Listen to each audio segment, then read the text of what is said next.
The marble corridors of Vatican City echo with centuries of whispered prayers and hushed confessions. But beneath the gilded halls, where cardinals glide in crimson robes, where tourists crane their necks at Michelangelo's masterpiece, where the Pope delivers blessings to millions, lies a question that has haunted investigators, historians, and truth-seekers for generations. What happens when the cameras stop rolling? What rituals unfold behind doors sealed by papal decree? What secrets pulse through the veins of the world's smallest sovereign state, yet arguably its most powerful institution? Welcome to a journey into shadows that the Vatican never intended you to see.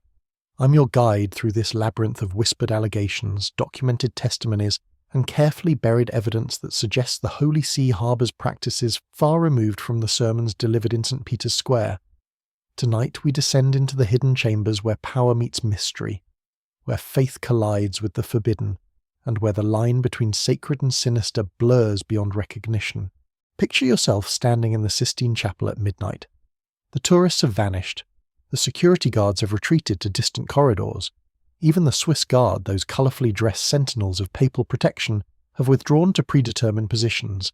The only light comes from flickering candles casting dancing shadows across Michelangelo's divine ceiling.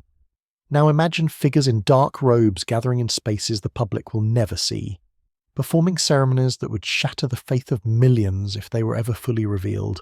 This isn't the Vatican you learned about in Sunday school. This isn't the gentle shepherd's flock painted in stained glass windows.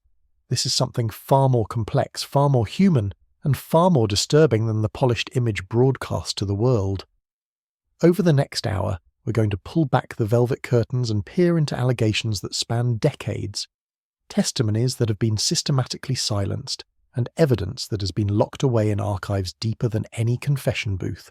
But before we begin this descent into the Vatican's darkest corners, let me establish something crucial. The evidence we're about to examine comes from multiple sources: former insiders, investigative journalists, leaked documents, and testimonies from individuals who risked everything to speak out. Some of these revelations have been confirmed through official channels. Others remain allegations, but allegations so persistent and detailed they demand our attention. We're not here to destroy faith, but to examine the institution that claims to be its earthly guardian. The Catholic Church, with its billion-plus followers and immeasurable wealth, wields influence that extends into every corner of global politics, finance, and culture. When an organization possesses such power, the temptation to abuse it becomes almost irresistible. History has shown us this pattern repeatedly. Power corrupts, and absolute power, as Lord Acton famously warned, corrupts absolutely. But what happens when that absolute power is wrapped in robes of divine authority? In recent decades, we've witnessed the systematic exposure of clerical abuse scandals that have rocked the Church to its foundation. Thousands of victims have come forward. Billions in settlements have been paid. Bishops have resigned in disgrace. Cardinals have been arrested. Even the Pope himself has been forced to address what he called a culture of death within his own institution. But these public scandals, devastating as they are, may represent only the visible tip of a much darker iceberg. Tonight's investigation focuses on allegations that go beyond individual cases of abuse, beyond even institutional cover-ups.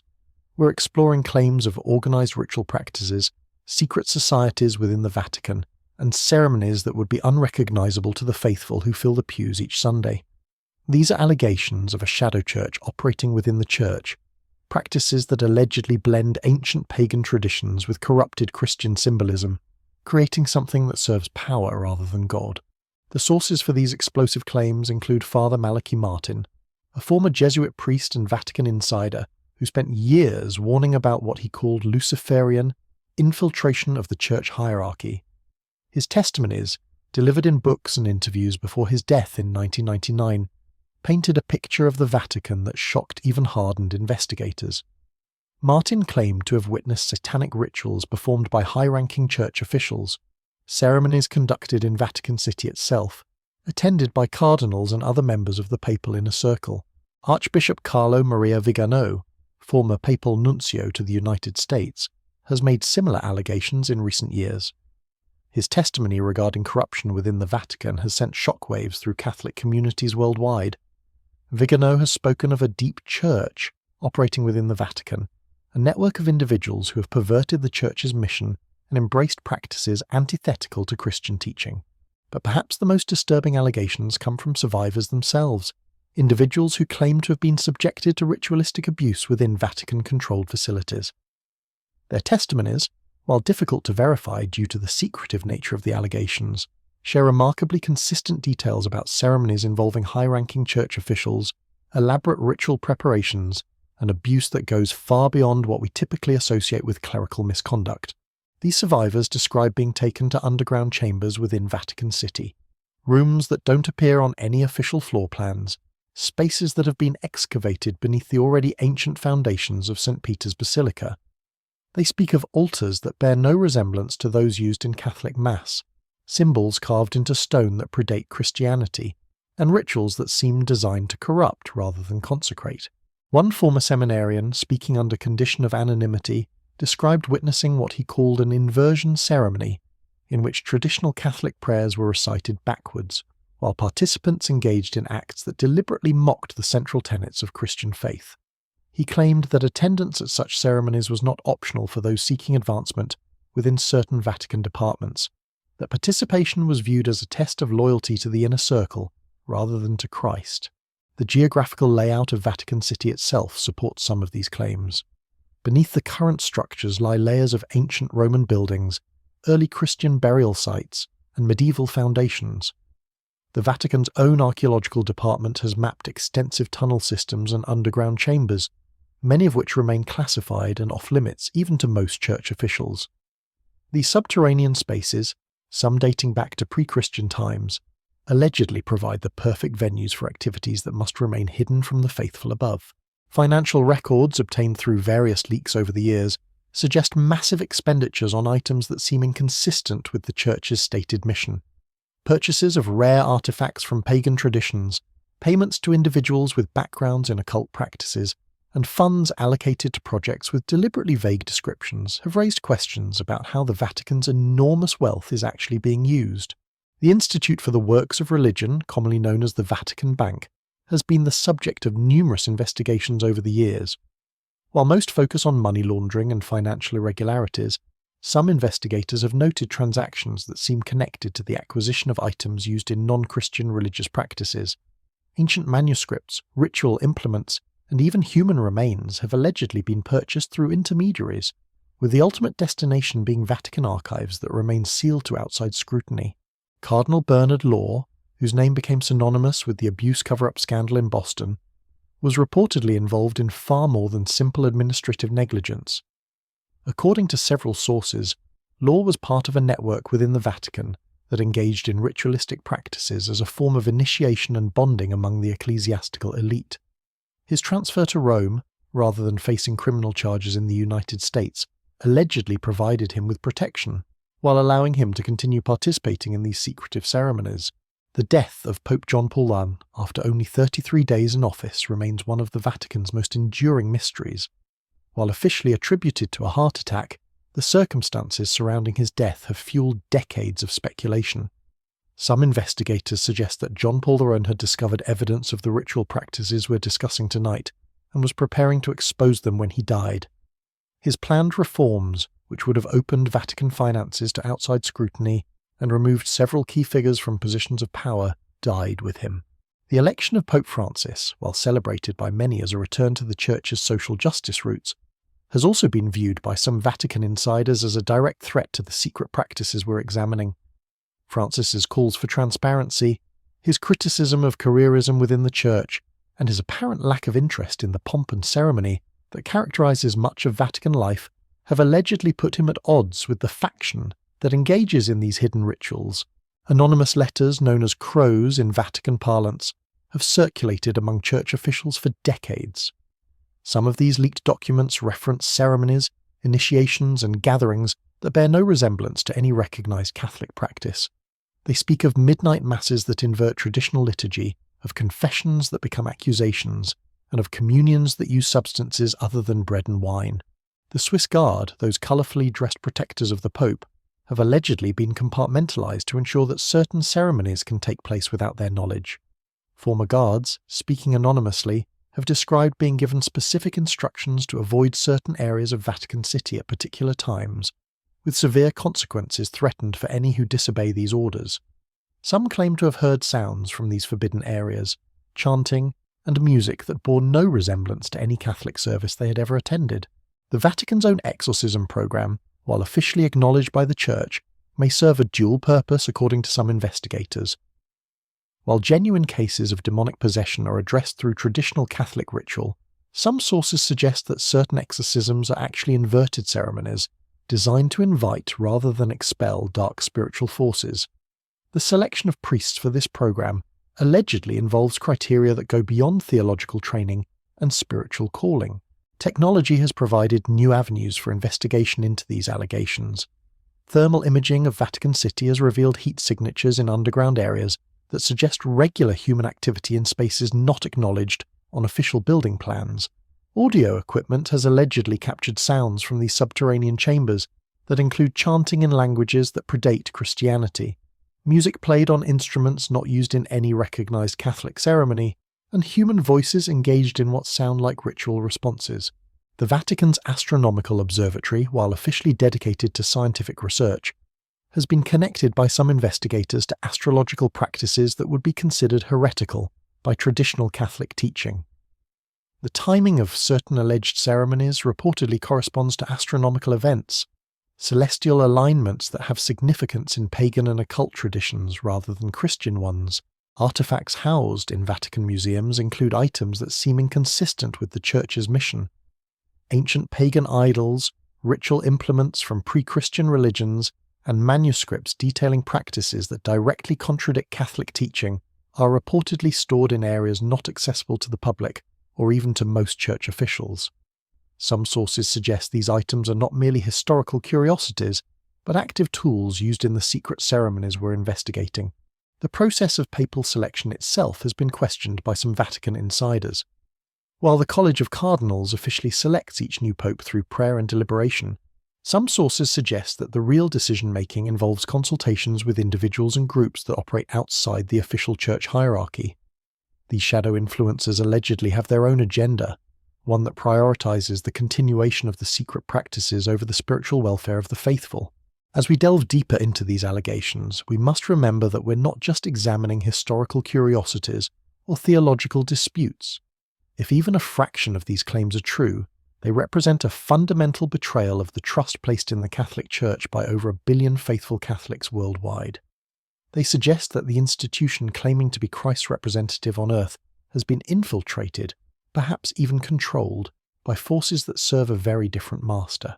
The evidence we've examined so far represents only the beginning of our investigation. The testimonies we've heard are merely the opening notes of a much darker symphony. The documents we've reviewed are just the first pages of a story that grows more disturbing with each revelation. But this investigation is far from over. In fact, we've barely scratched the surface of the allegations surrounding the Vatican Secret Circle. The ceremonies we've discussed, shocking as they may seem, pale in comparison to the rituals that allegedly take place during the Church's most sacred seasons. The financial irregularities we've examined are dwarfed by the scope of resources allegedly dedicated to maintaining these hidden practices. The survivors who have spoken out represent only those brave enough to break their silence. Many others remain trapped by fear, by shame, or by threats that ensure their continued silence.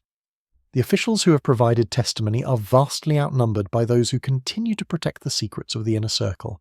Most disturbing of all, the evidence suggests that these practices are not relics of a corrupt past being gradually reformed, but active, ongoing ceremonies that continue to this day. The network that enables them has not been dismantled, but has instead adapted to modern scrutiny, becoming more sophisticated in maintaining secrecy while continuing to pursue its hidden agenda. What we've uncovered tonight challenges everything we thought we knew about one of the world's most powerful institutions, but our investigation has only just begun. The depths of this mystery extend far beyond what we've explored so far, into realms that will test the limits of what we're prepared to believe about the nature of power, faith, and the human capacity for both salvation and damnation. The testimonies become more chilling as we examine the alleged recruitment process into this shadow Vatican. According to multiple sources, promising young seminarians and ambitious priests are not randomly selected for inclusion in these secretive circles. Instead, they undergo a systematic evaluation process that has nothing to do with their spiritual calling or theological aptitude. Former Vatican Secretary Father Gabriel Amorth, the Church's chief exorcist for decades, made cryptic references before his death to what he called the smoke of Satan that had infiltrated the highest levels of church hierarchy. While many dismissed these comments as the ravings of an elderly priest obsessed with demonic influence, investigators now suggest Amorth may have been speaking literally rather than metaphorically. The recruitment allegedly begins with careful observation of seminary students who display certain psychological profiles. Those who show excessive ambition, moral flexibility, or what Vatican psychologists reportedly term spiritual malleability are marked for special attention. These individuals are gradually introduced to increasingly compromising situations, each step designed to ensure their silence and complicity in what follows. One former seminarian, now living under an assumed identity, described the process with disturbing clarity. He claimed to have been invited to private dinners with high-ranking church officials, gatherings that initially seemed like mentorship opportunities. The conversations at these meals gradually shifted from theological discussions to more worldly matters, then to topics that directly contradicted church teaching. These dinner invitations evolved into overnight retreats at private Vatican residences, locations that don't appear on any tourist maps or official church directories.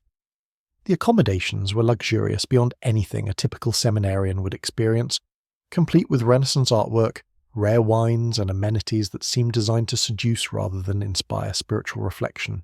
During these retreats, participants were allegedly shown artifacts and manuscripts that challenged fundamental Christian beliefs.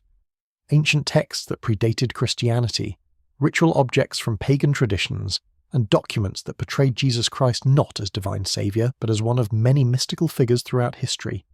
The psychological impact of these revelations on young men who had dedicated their lives to Christian service cannot be overstated. The progression from exposure to participation followed a carefully orchestrated pattern. Those who expressed shock or moral objection were quietly removed from consideration and transferred to remote parishes where their potential influence would be minimal.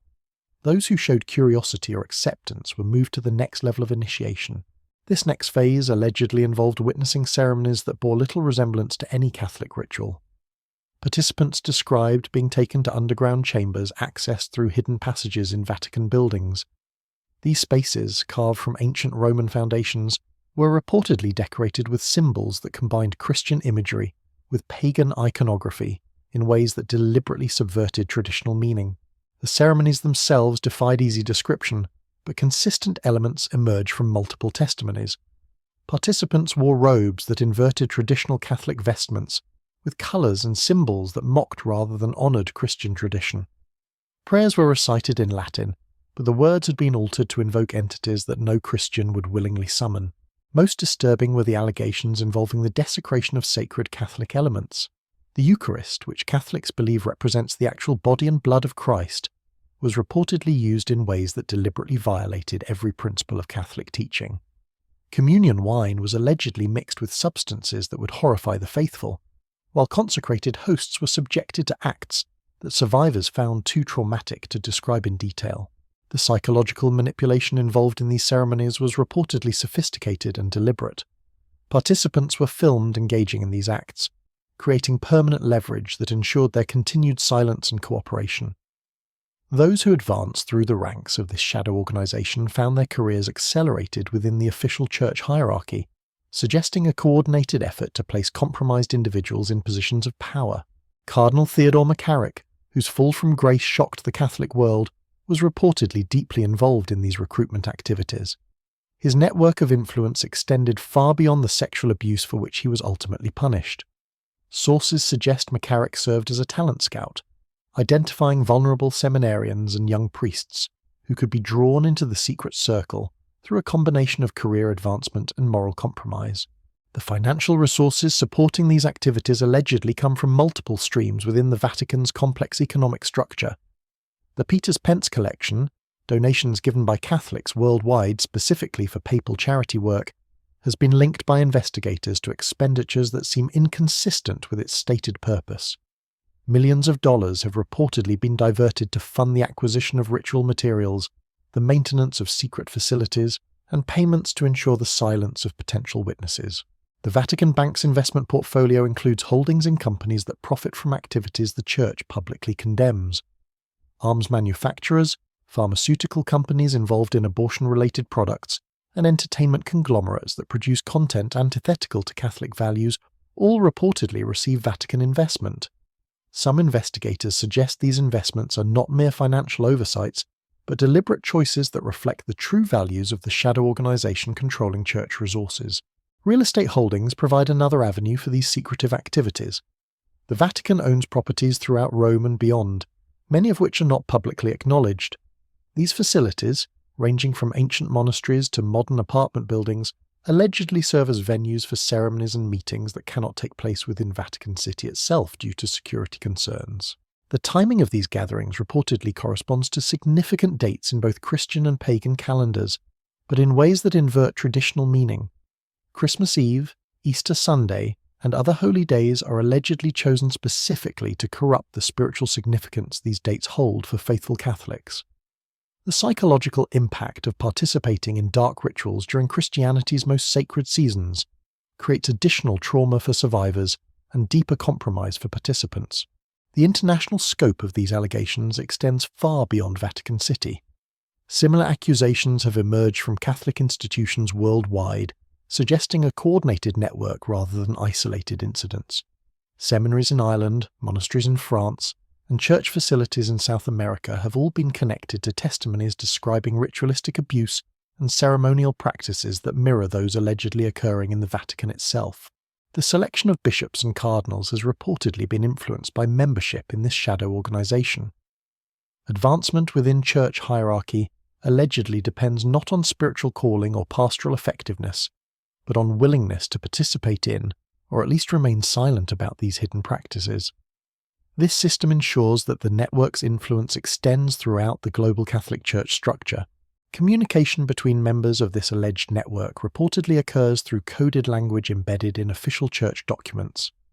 Papal encyclicals, bishops' letters, and other official communications contain phrases and references that have different meanings for initiated members. This hidden communication system allows coordination of activities while maintaining plausible deniability for those who might intercept or analyze these documents. The Vatican's extensive library and archives serve dual purposes according to these allegations. While publicly presented as repositories of Christian history and theology, certain sections reportedly contain materials that would shock faithful Catholics. Ancient grimoires, ritual manuals from pre-Christian traditions, and documents detailing practices that directly contradict Catholic teaching are allegedly stored alongside legitimate religious texts. Access to these restricted materials is reportedly limited to members of the inner circle, with different levels of clearance corresponding to different degrees of initiation. The most sensitive documents are said to be housed in areas so secure that even high-ranking church officials cannot access them without specific authorization from the Shadow Network's leadership. The psychological profiles of individuals drawn into these practices reveal disturbing patterns. Many allegedly showed signs of spiritual confusion or moral flexibility even before their recruitment. Others were reportedly targeted specifically because of traumatic backgrounds that made them vulnerable to manipulation. The recruitment process exploited these vulnerabilities while providing the appearance of spiritual mentorship and career advancement. Training for participants in these alleged ceremonies reportedly involves extensive preparation in non-Christian traditions. Elements of ancient Roman mystery religions, medieval occult practices, and even more recent esoteric traditions are allegedly taught to initiates. This education serves both practical and psychological purposes, providing the knowledge necessary to participate in complex rituals, while further distancing participants from traditional Christian beliefs. The role of women in these allegations presents particularly disturbing aspects. While the Catholic Church officially excludes women from priestly ordination, the shadow organization allegedly involves female participants in ways that would scandal faithful Catholics. Nuns from certain orders are reportedly recruited through processes similar to those used for male clergy, with additional elements of exploitation that reflect the unique vulnerabilities faced by women in male-dominated religious institutions. The medical aspects of these allegations include reports of drugs being used to facilitate participation in ceremonies and ensure memory fragmentation among victims. Sophisticated pharmaceutical knowledge allegedly allows the administration of substances that create altered states of consciousness, while making it difficult for participants to form clear memories of events. This chemical manipulation serves both to enable participation in traumatic activities and to protect the network from clear witness testimony. The legal protections surrounding Vatican City as a sovereign state reportedly provide cover for activities that would be prosecuted as serious crimes in any other jurisdiction. The Vatican's legal system, while theoretically independent, allegedly serves to protect network members rather than pursue justice for victims. Investigations that might expose these practices are reportedly terminated or redirected before they can reach meaningful conclusions. The international diplomatic immunity enjoyed by Vatican officials extends these protections beyond the borders of Vatican City itself. Church officials accused of participation in these activities can reportedly travel freely between countries without fear of arrest or prosecution, using their diplomatic status to evade legal consequences for their alleged actions. The destruction of evidence has allegedly become a systematic practice within the Vatican bureaucracy. Documents that might expose the shadow network's activities are reportedly destroyed on regular schedules, with only the most essential records maintained in highly secure locations. This systematic elimination of evidence makes investigation extremely difficult, while ensuring that even internal church authorities cannot easily access information about these alleged practices. The selection process for Swiss Guard members has reportedly been compromised to ensure that Vatican security serves the interests of the shadow network, rather than protecting the Church from internal threats. Guards are allegedly selected based on psychological profiles that emphasize obedience over moral courage, ensuring that they will follow orders without questioning activities they might witness or be asked to facilitate. The Vatican's extensive intelligence network, developed over centuries of diplomatic activity, allegedly serves to identify potential threats to the shadow organization's secrecy. This intelligence apparatus reportedly monitors not only external critics, but also internal church members who might pose risks to the network's continued operation. Whistleblowers and potential witnesses face systematic intimidation designed to ensure their silence. The corruption of Catholic education has allegedly extended far beyond the seminaries where future priests are trained. Catholic universities, high schools, and even elementary schools are reportedly used as recruitment grounds for future network members. Children and young adults showing particular vulnerability or potential usefulness are allegedly identified and gradually drawn into the network's sphere of influence. The psychological damage inflicted on survivors of these alleged practices extends far beyond what typical abuse victims experience. The religious context of the trauma creates additional layers of spiritual confusion and guilt that make recovery extremely difficult.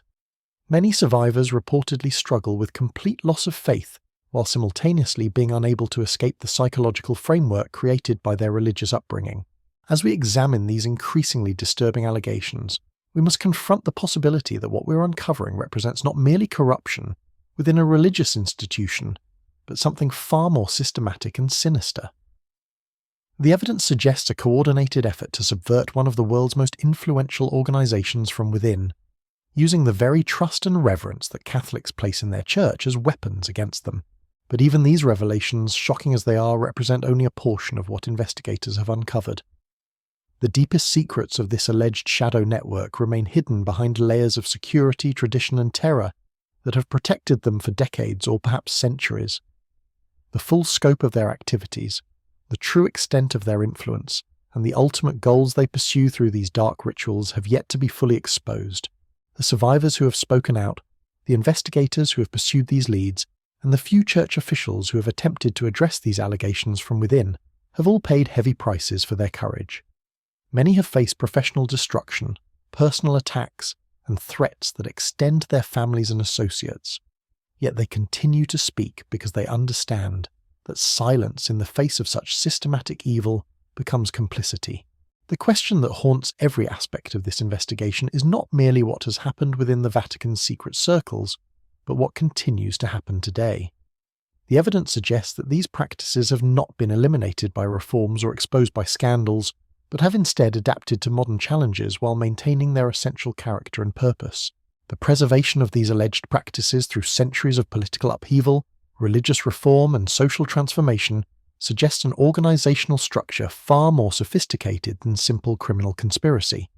Multiple sources describe what they term a parallel hierarchy operating within the Vatican, complete with its own promotion systems communication networks, and resource allocation mechanisms that function independently of the official church structure. This shadow hierarchy reportedly maintains detailed records of its membership, activities, and long-term objectives in archives that exist separately from the Vatican's official documentation systems. Former Vatican librarians, speaking under conditions of absolute anonymity, have described accessing restricted sections that contained materials bearing no resemblance to traditional Catholic documentation. These files allegedly detail initiation ceremonies, advancement criteria, and operational procedures for activities that would horrify faithful Catholics. The recruitment process for this parallel organization allegedly extends far beyond the Catholic clergy itself. Wealthy Catholic laypeople, particularly those with significant political or financial influence, are reportedly courted for membership through carefully orchestrated social interactions. Private dinners at exclusive Roman restaurants, invitations to art exhibitions in Vatican museums after closing hours, and access to archaeological sites normally restricted to scholars create an atmosphere of privilege and exclusivity that appeals to individuals accustomed to power. These lay members allegedly provide crucial resources for the Shadow Network's operations, while maintaining plausible distance from its most controversial activities. Their financial contributions, political connections, and social influence enable the network to operate with a level of sophistication that would be impossible using only church resources. In return, they reportedly gain access to information, artifacts, and experiences that satisfy their appetite for the forbidden while enhancing their sense of belonging to an elite inner circle. The Vatican museums, while publicly celebrated as repositories of Christian art and culture, allegedly serve additional purposes for this shadow network. Certain galleries are reportedly accessible only to initiated members, containing artwork and artifacts that deliberately subvert Christian symbolism. Renaissance paintings that appear devotional to casual observers allegedly contain hidden elements, visible only to those trained to recognize them, symbols and imagery that celebrate pre-Christian traditions or mock Catholic beliefs. The restoration workshops within the Vatican museums have reportedly been used to create replicas of sacred Christian artifacts, while the originals are subjected to ritualistic desecration. Visitors admiring famous religious artworks may actually be viewing carefully crafted copies, while the authentic pieces undergo ceremonies designed to corrupt their spiritual significance. This practice allegedly extends to relics of saints, fragments of the true cross, and other items that hold profound meaning for Catholic faithful. The Vatican's Astronomical Observatory, officially dedicated to advancing scientific understanding of the cosmos, allegedly serves dual purposes for the Shadow Network. While legitimate astronomical research continues, certain observations and calculations reportedly focus on astrological phenomena that have significance in non-Christian traditions. The timing of alleged ceremonial activities is said to correspond to celestial events that would be considered heretical by Orthodox Catholic teaching. Advanced technology has reportedly been employed to maintain the secrecy of these activities while enabling their continued operation. Sophisticated sound dampening systems allegedly prevent the detection of ceremonial activities in underground chambers, while electronic surveillance ensures that potential witnesses or investigators cannot gather evidence of what occurs in restricted areas. Counter-surveillance technology reportedly protects network communications from interception by Vatican security or outside intelligence agencies. The Vatican's extensive diplomatic network provides additional cover for the shadow organization's international activities. Embassy buildings and diplomatic residences in major world capitals allegedly serve as venues for ceremonies and meetings that cannot take place within Vatican City due to security concerns. The diplomatic immunity enjoyed by Vatican representatives enables the transportation of ritual materials and participants across international borders without inspection or interference. The selection and training of Vatican diplomats reportedly includes criteria beyond traditional diplomatic skills. Psychological evaluations allegedly screen for individuals who demonstrate the moral flexibility necessary for participation in or silence about the Shadow Network's activities. Those who advance to senior diplomatic positions are said to undergo additional initiation processes that ensure their loyalty to the parallel hierarchy rather than to official church teaching.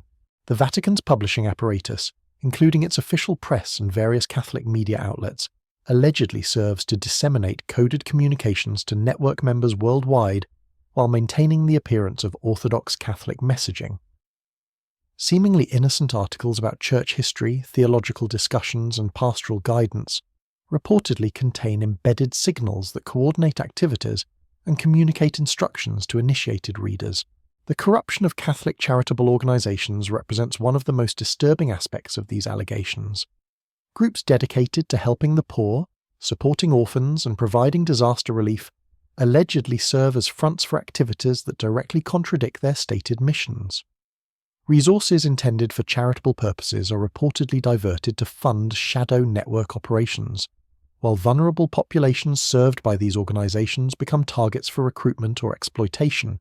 International Catholic conferences and gatherings provide opportunities for shadow network members to meet and coordinate activities under the cover of legitimate church business. Major events like World Youth Day, bishops' synods, and theological conferences allegedly include parallel meetings and ceremonies that serve the network's purposes while remaining invisible to faithful participants and media observers. The Vatican's influence over Catholic education worldwide allegedly enables the shadow network to shape curriculum in ways that gradually prepare students for eventual recruitment. Subtle changes in religious education, philosophy courses, and moral theology instruction reportedly introduce concepts that make students more receptive to non-Christian ideas, while maintaining the appearance of orthodox Catholic teaching. Seminary education, the foundation of priestly formation, has allegedly been systematically compromised to serve the shadow network's recruitment needs. Promising seminarians identified through psychological screening are reportedly enrolled in specialized programs that combine traditional theological training with exposure to forbidden knowledge. These programs allegedly produce priests who are technically qualified for ordination, while being spiritually prepared for participation in activities that contradict their ordination vows. The process of priestly ordination itself may have been corrupted according to some allegations. While maintaining the outward appearance of traditional Catholic ceremony, certain ordinations reportedly include additional elements that bind new priests not only to service of the Church but to membership in the shadow network. These hidden aspects of the ordination process allegedly ensure that compromised priests cannot later claim ignorance of the network's existence or their own involvement. The selection of bishops represents a crucial control point for the shadow network's influence within the church hierarchy. The traditional process of episcopal appointment, involving consultation between local church leaders and Vatican officials, has allegedly been subverted to ensure that network members are preferentially chosen for these influential positions. Bishops who are not network members reportedly find their authority undermined through bureaucratic obstacles and political maneuvering. Cardinal appointments, representing the highest level of church hierarchy below the Pope himself, are allegedly subject to even more intensive manipulation by the shadow network. The College of Cardinals, responsible for electing each new pope, must be sufficiently influenced by network members to ensure that papal selection serves the organization's long-term objectives, rather than the spiritual welfare of Catholic faithful. The papal election process itself, conducted in the secrecy of the Sistine Chapel with elaborate precautions against outside influence, may not be as protected as the faithful believe.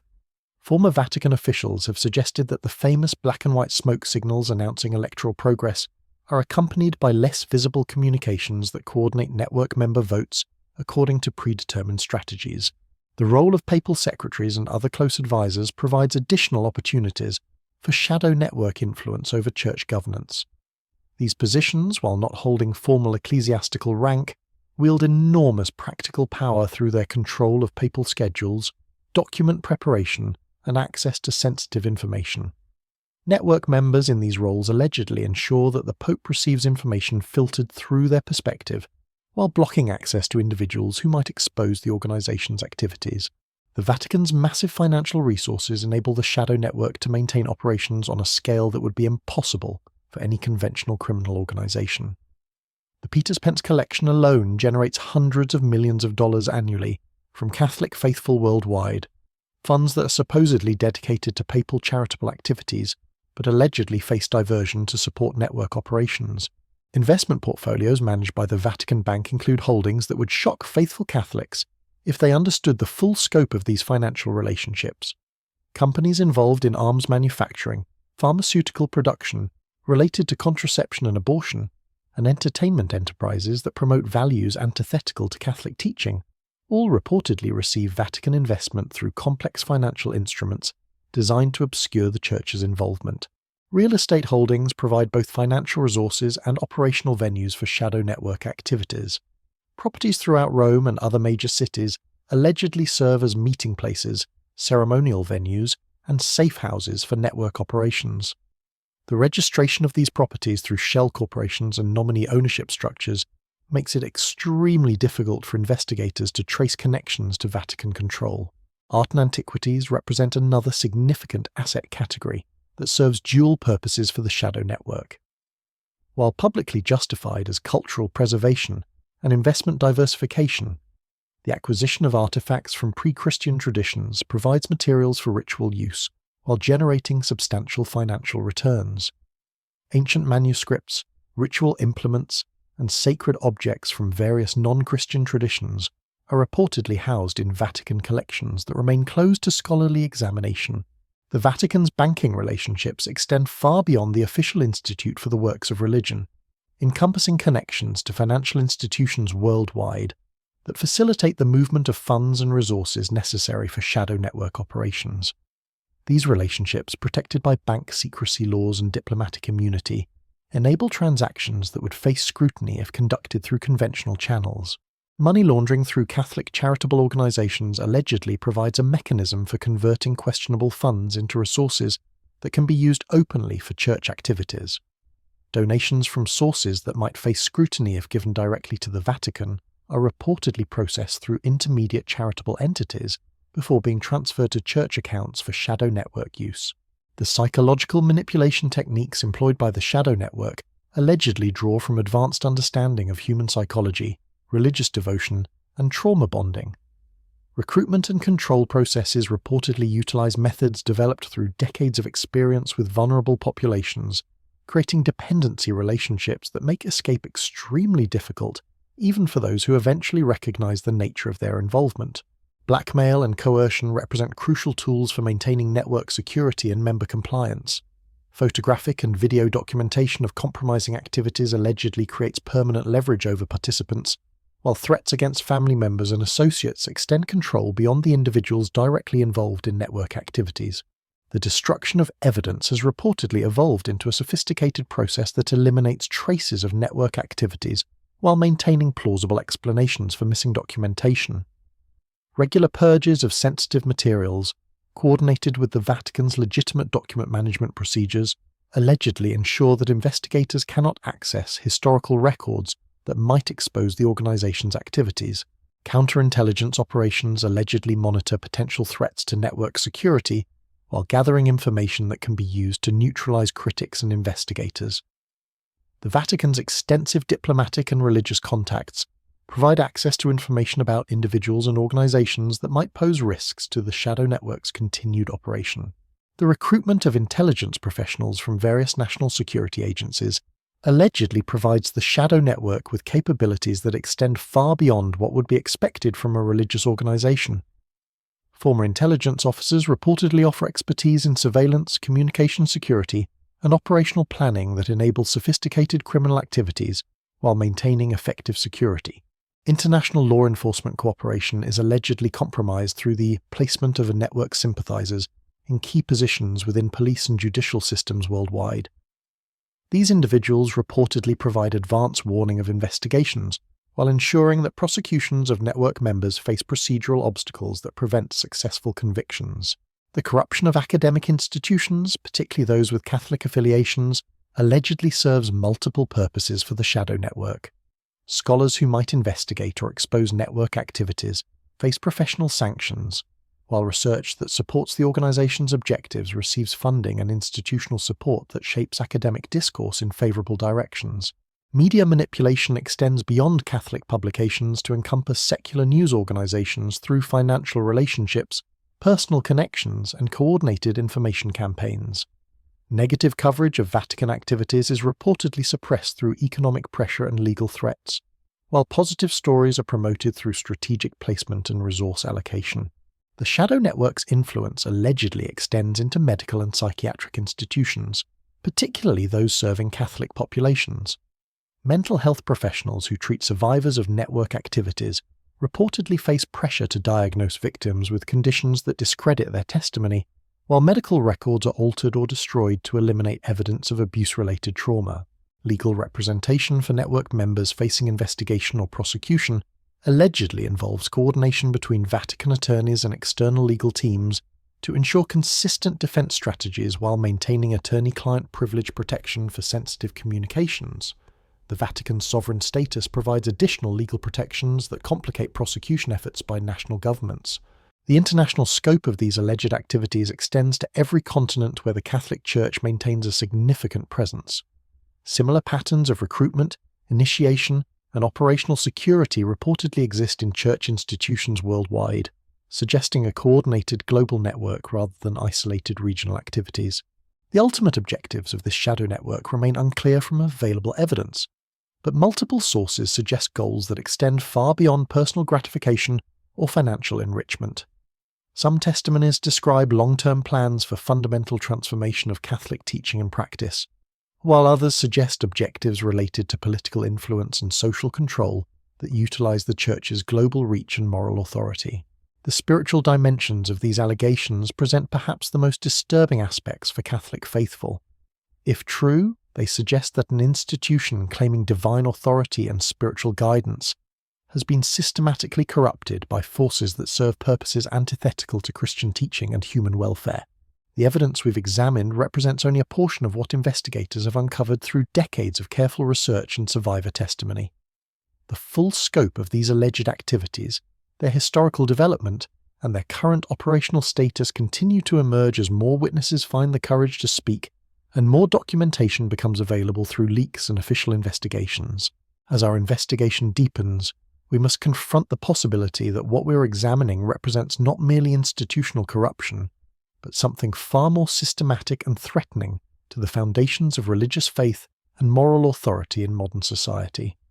The implications extend far beyond the Catholic Church itself, raising questions about the nature of institutional power and the vulnerability of even the most revered organizations to corruption from within. The survivors who have provided testimony for this investigation demonstrate extraordinary courage in breaking silence that has been maintained through fear, shame, and systematic intimidation. Their accounts, while difficult to hear and sometimes impossible to verify through conventional means, provide crucial insights into activities that would otherwise remain completely hidden from public scrutiny. The pattern of institutional response to these allegations, involving denial, deflection, and attack on accusers' credibility, mirrors responses to other scandals that were later proven true. This defensive posture, while understandable from an institutional perspective, raises additional questions about leadership awareness and complicity in the activities we've examined. The evidence trail we've been following leads us into even darker territories, where the very foundations of faith become weapons against the faithful. As we peel back more layers of this carefully constructed deception, we discover that the shadow network's influence extends into realms that would challenge the sanity of even the most hardened investigators. Former Vatican translator Sister Maria Benedetta, whose identity we've altered for her protection, spent 15 years working in the Apostolic Archive before fleeing to a remote monastery in 2019. Her testimony, recorded in a series of clandestine interviews, reveals a systematic effort to alter historical church documents in ways that gradually shift Catholic teaching toward acceptance of practices that would have horrified earlier generations of believers. Sister Benedetta described being assigned to translation teams that worked exclusively on documents dating from the early centuries of Christianity. These manuscripts, some allegedly written by apostles and early church fathers, were being systematically modified through subtle changes in translation and interpretation. Words that originally condemned certain practices were reportedly altered to suggest ambiguity or even acceptance, creating a false historical foundation for contemporary departures from traditional Catholic teaching. The process was so gradual and sophisticated that most translators working on individual sections never recognized the broader pattern of manipulation. Only those with access to complete documents across multiple translation projects could perceive how collectively these changes were reshaping the historical record to support the Shadow Network's agenda. These altered documents allegedly serve multiple purposes within the network's operations. They provide theological justification for practices that would otherwise be clearly condemned by Catholic teaching, while creating confusion among scholars who notice inconsistencies between different manuscript versions. The resulting academic debates serve to obscure the truth while lending credibility to interpretations that support the network's objectives. The Vatican Secret Archives, officially renamed the Vatican Apostolic Archives in 2019, contain an estimated 85 kilometers of shelving-holding documents that span nearly 2 millennia of church history. Access to these archives is severely restricted, with only a select few scholars granted permission to examine specific collections under carefully controlled conditions. However, multiple sources suggest that the most sensitive materials are housed in sub-archives that don't appear in any official cataloguing system. Dr. Antonio Fierro, a paleographer who worked in the archives from 1998 to 2015, described discovering references to documents that officially didn't exist. While researching papal correspondence from the medieval period, he repeatedly encountered citations and cross-references to manuscripts that weren't included in the archive's official inventory, and when he requested access to these materials, he was told they had been transferred to other collections. But his subsequent inquiries revealed no record of such transfers. Dr. Fierro's curiosity ultimately cost him his position when he began documenting these discrepancies and sharing his concerns with colleagues outside the Vatican. His dismissal was officially attributed to budget constraints, but he received unofficial warnings that pursuing his research would have consequences extending beyond his professional career. He now lives in Argentina under an assumed name, still haunted by the implications of what he discovered. The missing documents allegedly include correspondence between popes and historical figures that would radically alter our understanding of church involvement in major historical events. Letters describing Vatican knowledge of and participation in activities ranging from medieval witch trials to more recent political upheavals reportedly reveal a pattern of church leadership serving interests that had little to do with spiritual welfare or moral guidance. Particular attention has been focused on documents from the World War II era, when Pope Pius X's actions regarding the Holocaust remain controversial. Sources suggest that the complete Vatican archives from this period contain correspondence that would clarify the Pope's knowledge of Nazi activities while revealing church cooperation with elements that extended far beyond the political calculations typically attributed to Vatican diplomacy during wartime. The alleged existence of these hidden documents has attracted attention from intelligence agencies worldwide, creating a complex web of international intrigue surrounding Vatican archives. Multiple governments reportedly maintain agents within Vatican City, some seeking historical intelligence, while others work to ensure that specific documents never become public. This intelligence presence allegedly provides additional cover for shadow network activities, while creating opportunities for blackmail and coercion. The Vatican's relationship with various intelligence agencies has historical precedents that support allegations of ongoing cooperation. During the Cold War, the Church's opposition to communism aligned with Western intelligence objectives, creating partnerships that may have evolved into more complex arrangements serving multiple agendas. Former CIA officer Robert Baer, in his memoir See No Evil, referenced Vatican cooperation in operations that extended far beyond simple intelligence sharing. The recruitment of Vatican officials by various intelligence agencies allegedly provides these governments with access to information and influence that would be impossible to obtain through conventional diplomatic channels. In return, intelligence agencies reportedly provide resources and protection that enable the shadow network to operate with impunity while maintaining its secretive character. The psychological operations capabilities developed by intelligence agencies during the Cold War have allegedly been adapted for use in religious contexts, creating sophisticated manipulation techniques that exploit the unique vulnerabilities of individuals committed to religious life. These methods, originally designed to break enemy agents or turn foreign officials, reportedly proved devastatingly effective when applied to seminarians and young priests whose psychological defenses are oriented toward spiritual rather than worldly threats. Mind control techniques developed through programs like MKUltra allegedly found new applications within religious institutions, where subjects' voluntary submission to authority created ideal conditions for psychological manipulation. The combination of religious obedience, social isolation, and exposure to traumatic experiences reportedly creates dissociative states that can be exploited for various purposes, while making subjects unable to form coherent memories of their experiences. The use of pharmaceutical agents to facilitate these psychological operations has allegedly become increasingly sophisticated, utilizing drugs that create specific altered states of consciousness, while leaving minimal traces in biological samples. These substances, administered through food, drink, or even aerosol delivery systems, reportedly enable the induction of states that make subjects compliant during ceremonial activities while ensuring memory fragmentation that protects network security. Dr. Elena Vasquez, a psychiatrist who treated several individuals claiming to be survivors of these practices, described symptoms that were consistent with exposure to advanced psychoactive compounds combined with systematic psychological trauma. Her patients exhibited signs of dissociative identity disorder, but with specific characteristics that suggested artificial induction rather than natural psychological development. Dr. Vasquez's research into these cases led to threats against her family and professional sabotage that ultimately forced her to abandon her practice and relocate to another country. Her clinical notes, which documented patterns of trauma consistent across multiple unrelated patients, were reportedly stolen during a break-in at her office that occurred just days before she was scheduled to present her findings at an international psychiatric conference. The medical aspects of these allegations extend beyond psychiatric manipulation to include reports of surgical procedures performed on unwilling subjects for purposes that remain unclear from available testimony. Several survivors have described waking from unconsciousness with unexplained surgical scars and missing time periods that suggest medical interventions they cannot consciously remember.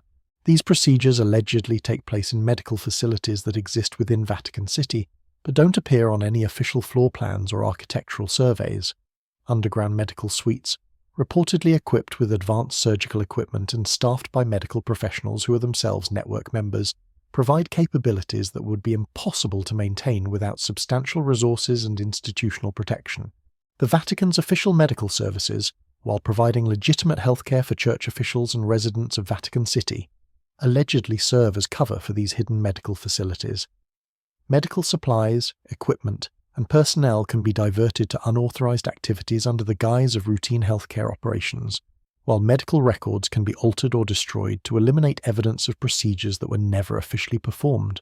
The involvement of medical professionals in these alleged activities raises disturbing questions about the corruption of healthcare institutions more broadly.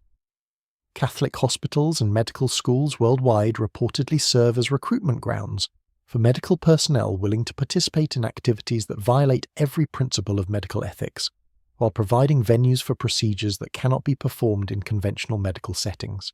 The Vatican's influence over medical ethics committees at Catholic healthcare institutions allegedly enables the suppression of research and reporting that might expose these activities. Medical professionals who encounter evidence of unexplained trauma or suspicious medical procedures reportedly face institutional pressure to avoid investigation while being encouraged to attribute their findings to more conventional causes. The corruption of Catholic charitable organizations focused on healthcare and social services provides additional cover for these medical activities while creating access to vulnerable populations. Orphanages, refugee assistance programs, and facilities serving individuals with disabilities reportedly become hunting grounds for subjects who can be exploited without significant risk of detection or investigation. The international scope of these healthcare-related activities allegedly extends to developing countries where Catholic medical missions provide services to populations with limited access to governmental protection or legal recourse. Remote locations, limited oversight, and desperate medical needs create environments where virtually any activity can be conducted under the guise of charitable healthcare provision. The trafficking of human subjects for these alleged medical procedures reportedly utilizes the same networks and transportation methods employed for other shadow network activities. Diplomatic pouches, church-controlled transportation, and religious visa programs allegedly facilitate the movement of individuals who subsequently disappear into the network's medical facilities without leaving traces that would trigger investigation. The psychological profiles of medical professionals recruited into these activities reportedly emphasize individuals with specific combinations of technical skill and moral flexibility. Former military medical personnel, doctors who have lost licenses due to ethical violations, and medical researchers whose work has been rejected by mainstream institutions are allegedly targeted for recruitment through offers of resources and protection that enable them to continue their work without conventional oversight. The training provided to these medical professionals allegedly includes education in techniques that were developed through historical medical experimentation, including methods that were condemned as war crimes when employed by Nazi physicians during World War II. The continuation of this research under religious auspices reportedly provides cover that would be impossible to maintain in secular medical institutions. Advanced surgical techniques allegedly employed in these facilities include procedures that can alter physical appearance, modify neurological function, and even change fundamental aspects of personality and memory. These capabilities, if they exist as described, would represent medical technology that exceeds what is publicly acknowledged as possible, suggesting either access to classified research or independent development of techniques that mainstream medicine has not achieved. The preservation of biological materials from these procedures allegedly serves multiple purposes within the shadow network's operations. Tissue samples, blood products, and other biological materials are reportedly stored in facilities that maintain these materials for extended periods, though the ultimate purpose of this preservation remains unclear from available testimony. The disposal of medical waste from these alleged procedures presents logistical challenges that require sophisticated solutions to avoid detection by environmental monitoring systems. The Vatican's waste management contracts reportedly include provisions for handling materials that would be considered hazardous or suspicious if processed through conventional channels, while incineration facilities within Vatican City allegedly provide secure disposal capabilities for sensitive materials. The financial resources required to maintain these alleged medical facilities and operations represent a significant drain on the shadow network's resources, suggesting that the activities they enable must serve purposes that justify substantial ongoing investment. The cost of advanced medical equipment, specialized personnel, and secure facilities would require funding sources that extend beyond what could be diverted from conventional church activities. The legal protections surrounding these alleged medical activities utilize the same sovereign immunity that shields other shadow network operations from investigation and prosecution. Medical procedures that would constitute serious crimes in any other jurisdiction reportedly proceed without legal consequence due to Vatican City's unique legal status and the diplomatic immunity enjoyed by church officials.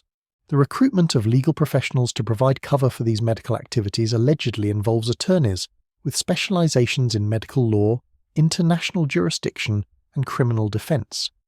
These legal experts reportedly develop sophisticated arguments for why various activities fall outside the jurisdiction of national legal systems, while creating procedural obstacles that prevent effective investigation or prosecution. The development of new pharmaceutical compounds for use in these alleged procedures reportedly involves research partnerships with institutions that have legitimate scientific credentials but may be unaware of how their research is ultimately being applied. Academic researchers working on consciousness-altering drugs, memory modification techniques, and surgical innovations may unknowingly contribute to capabilities that are later employed for purposes they would never support. The testing of these compounds and techniques allegedly occurs through programs that recruit subjects under false pretenses, often through Catholic social service programs that claim to offer medical care or psychological counseling. Homeless individuals, refugees, and others with limited social connections reportedly become subjects for experimentation that occurs without their informed consent or even their conscious awareness. The long-term health consequences for survivors of these alleged medical procedures remain largely unknown due to the secretive nature of the activities and the difficulty survivors face in obtaining legitimate medical care for conditions they cannot fully explain. Many reportedly suffer from chronic health problems that conventional medicine cannot diagnose or treat effectively, while their accounts of medical trauma are dismissed as psychological symptoms rather than evidence of actual physical intervention. The psychological impact of these alleged medical procedures extends beyond the immediate trauma to include ongoing uncertainty about what was actually done to their bodies and minds. Survivors often struggle with questions about whether their current thoughts, feelings, and behaviors are genuinely their own, or the result of medical intervention they cannot consciously remember. The documentation of these alleged medical activities reportedly includes detailed records that are maintained for purposes that remain unclear from available evidence. These records, if they exist, would represent evidence of systematic criminal activity on a scale that would shock even investigators accustomed to examining organized crime operations. The destruction of medical records and evidence allegedly follows the same systematic approach employed for other sensitive materials, with regular purges ensuring that historical evidence of these activities cannot be accessed by investigators or used by survivors seeking to understand what was done to them. The international medical community's awareness of these allegations remains limited due to the secretive nature of the activities and the professional risks faced by medical personnel who might speak out about suspicious practices they have observed. The few medical professionals who have attempted to investigate or report these activities have reportedly faced professional sanctions and personal threats that effectively silence further inquiry. The Vatican's relationships with medical research institutions worldwide reportedly provide opportunities for legitimate medical research to be diverted toward purposes that serve the shadow network's objectives. Funding for medical research, particularly in areas related to consciousness, memory and surgical techniques, allegedly flows through Catholic charitable organizations to institutions that may be unaware of the ultimate applications for their work. The recruitment of medical students from Catholic universities reportedly begins with the identification of individuals who demonstrate both exceptional technical ability and psychological characteristics that suggest susceptibility to moral compromise. These students are allegedly guided toward specializations that would be useful for shadow network operations while being gradually exposed to activities that prepare them for eventual full participation. The medical training provided to shadow network participants allegedly includes instruction in techniques that are not taught in conventional medical schools, including methods for inducing specific psychological states, performing procedures that leave minimal physical evidence, and managing subjects who cannot be treated through normal medical channels. The international conferences and professional meetings that serve the legitimate medical community allegedly provide cover for gatherings where shadow network medical personnel share techniques and coordinate activities that cannot be discussed through conventional professional channels. These meetings, occurring alongside legitimate medical conferences, reportedly enable the continuation of research and practice that would be impossible to maintain in isolation. The medical journals and professional publications that serve the legitimate medical community are reportedly monitored by shadow network members who ensure that research findings or case reports that might expose their activities are either suppressed or discredited before they can gain professional acceptance. As we examine these medical dimensions of the alleged shadow network operations, we confront possibilities that challenge our fundamental assumptions about medical ethics, professional integrity, and the protection of human subjects in research and treatment. The systematic nature of these alleged activities suggests not merely individual criminal behavior, but institutional corruption that extends throughout healthcare systems associated with the Catholic Church. The evidence we've uncovered in this medical realm represents perhaps the most disturbing aspects of our investigation, involving the deliberate infliction of harm on vulnerable individuals under the guise of religious authority and medical care. The psychological impact of these revelations extends beyond the immediate victims to challenge the trust that millions of people place in religious and medical institutions. The scope and sophistication of these alleged medical operations suggest resources, expertise, and institutional protection that would be necessary to maintain such activities over extended periods without detection by conventional oversight mechanisms. The implications extend far beyond the Catholic Church itself, raising questions about the vulnerability of healthcare systems to corruption by organizations with sufficient power and motivation to subvert medical ethics for their own purposes. The testimonies we've examined from alleged survivors of these medical procedures reveal trauma that extends far beyond what conventional medical treatment could address, suggesting interventions that deliberately maximize psychological damage while serving purposes that remain hidden from their victims. The systematic nature of this trauma, consistent across multiple unrelated testimonies, provides compelling evidence that these are not isolated incidents, but elements of a coordinated program. The medical professionals who have risked their careers and personal safety to investigate or report these activities demonstrate courage comparable to that shown by survivors who have broken their silence. Their willingness to challenge powerful institutions despite personal consequences provides hope that the truth about these alleged activities may eventually be fully exposed and addressed. The international scope of these alleged medical activities suggests coordination between shadow network elements in multiple countries, utilizing the global reach of Catholic healthcare institutions to conduct activities that would be impossible to maintain within any single national jurisdiction.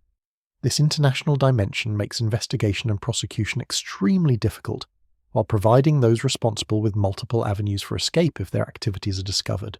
The financial resources required to maintain these alleged medical operations represent only one aspect of the shadow network's resource requirements, but they provide insight into the scale of funding that must be available to support activities of this complexity and duration. The diversion of funds from legitimate Catholic charitable activities to support these operations represents a betrayal of donor trust that extends far beyond simple financial misconduct.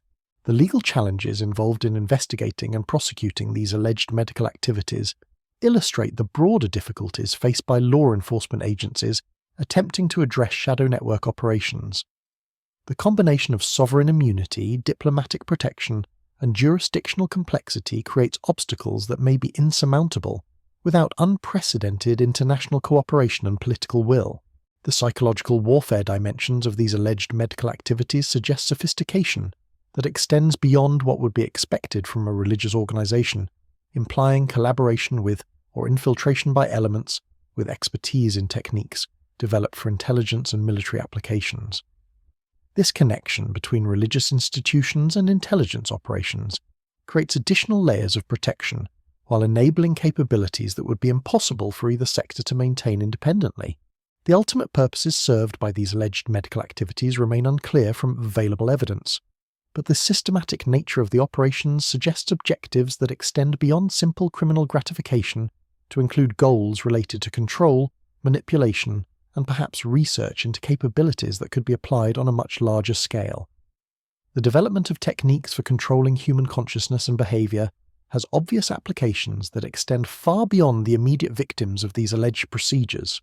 The corruption of medical education and research institutions to serve these alleged purposes represents a threat to medical progress and public health that extends far beyond the immediate harm inflicted on direct victims.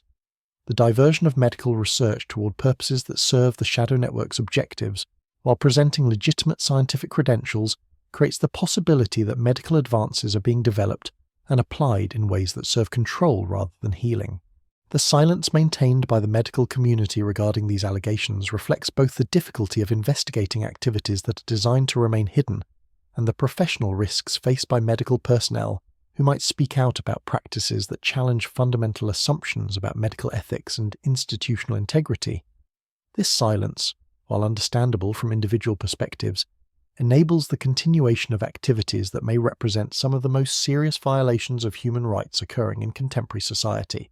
As our investigation prepares to examine additional dimensions of this shadow network's operations, the medical evidence we've reviewed provides a foundation for understanding how systematic corruption can penetrate institutions that society depends upon for healing and protection. The techniques allegedly employed in these medical facilities may represent prototypes for capabilities that could be applied more broadly if these activities are allowed to continue without exposure and accountability. The survivors who have provided testimony about these alleged medical procedures face ongoing health consequences that serve as permanent reminders of their experiences while creating additional obstacles to their recovery and ability to function in society. Their courage in speaking out despite these personal costs provides crucial evidence for understanding activities that would otherwise remain completely hidden from public scrutiny. The medical professionals who have investigated these allegations often describe findings that challenge their fundamental understanding of medical ethics and human nature, forcing them to confront possibilities that their training never prepared them to address. Their professional expertise provides credibility for allegations that might otherwise be dismissed as impossible or unbelievable, while their personal struggles with these revelations illustrate the psychological impact of discovering systematic evil operating under the guise of healing. The documentation trail leads us deeper into what former Vatican archivist Giuseppe Martinelli described as the parallel papacy, a shadow structure that operates with all the ceremony and hierarchy of the official church, but serves purposes that would horrify the faithful. Martinelli, who worked in the Vatican Secret Archives for 12 years before his mysterious disappearance in 2017, left behind encrypted files that reveal a ceremonial calendar running parallel to the official Catholic liturgical year. This shadow calendar, according to Martinelli's notes, transforms the Church's holiest seasons into opportunities for rituals that deliberately invert sacred meaning. Christmas Eve becomes a night of ceremonies that mock the Nativity, while Easter Sunday hosts gatherings that celebrate not resurrection but spiritual death. The psychological impact of corrupting Christianity's most sacred moments creates additional trauma for participants, while demonstrating the shadow network's complete rejection of the faith they publicly represent. The locations chosen for these inverted ceremonies allegedly include some of the Vatican's most sacred spaces, but accessed through hidden passages that bypass normal security measures. The Sistine Chapel itself, where papal elections occur and tourists gaze in wonder at Michelangelo's ceiling, reportedly serves as a venue for nighttime gatherings that would shatter the faith of millions if they were ever documented. Former Swiss Guard captain Franz Weber, speaking through encrypted communications from an undisclosed location, described being ordered to clear specific areas of Vatican City during certain nighttime hours, with no explanation provided for these security modifications. Weber noted that these clearances always occurred during significant Catholic feast days, creating windows of opportunity when normal Vatican activities would mask any unusual sounds or movements. The ceremonial implements used in these alleged rituals combine traditional Catholic liturgical items with artifacts that predate Christianity by millennia. Sacred chalices are reportedly filled with substances that would horrify faithful Catholics, while consecrated hosts undergo procedures that deliberately violate every principle of Eucharistic theology. The systematic desecration of items that Catholics believe contain the actual presence of Christ represents perhaps the most spiritually devastating aspect of these allegations. Dr. Maria Santos, a former professor of liturgical studies at the Pontifical Gregorian University, was reportedly dismissed from her position after questioning discrepancies she noticed in Vatican ceremonial preparations. Dr. Santos observed that certain high-profile church ceremonies required additional materials and preparations that weren't consistent with official Catholic liturgical requirements, while storage areas contained items that bore no resemblance to any recognized Catholic ceremonial objects. The recruitment process for ceremonial participants allegedly begins with the identification of church officials who demonstrate what Vatican psychologists term liturgical flexibility, a willingness to adapt traditional Catholic ceremonies to serve institutional rather than spiritual purposes.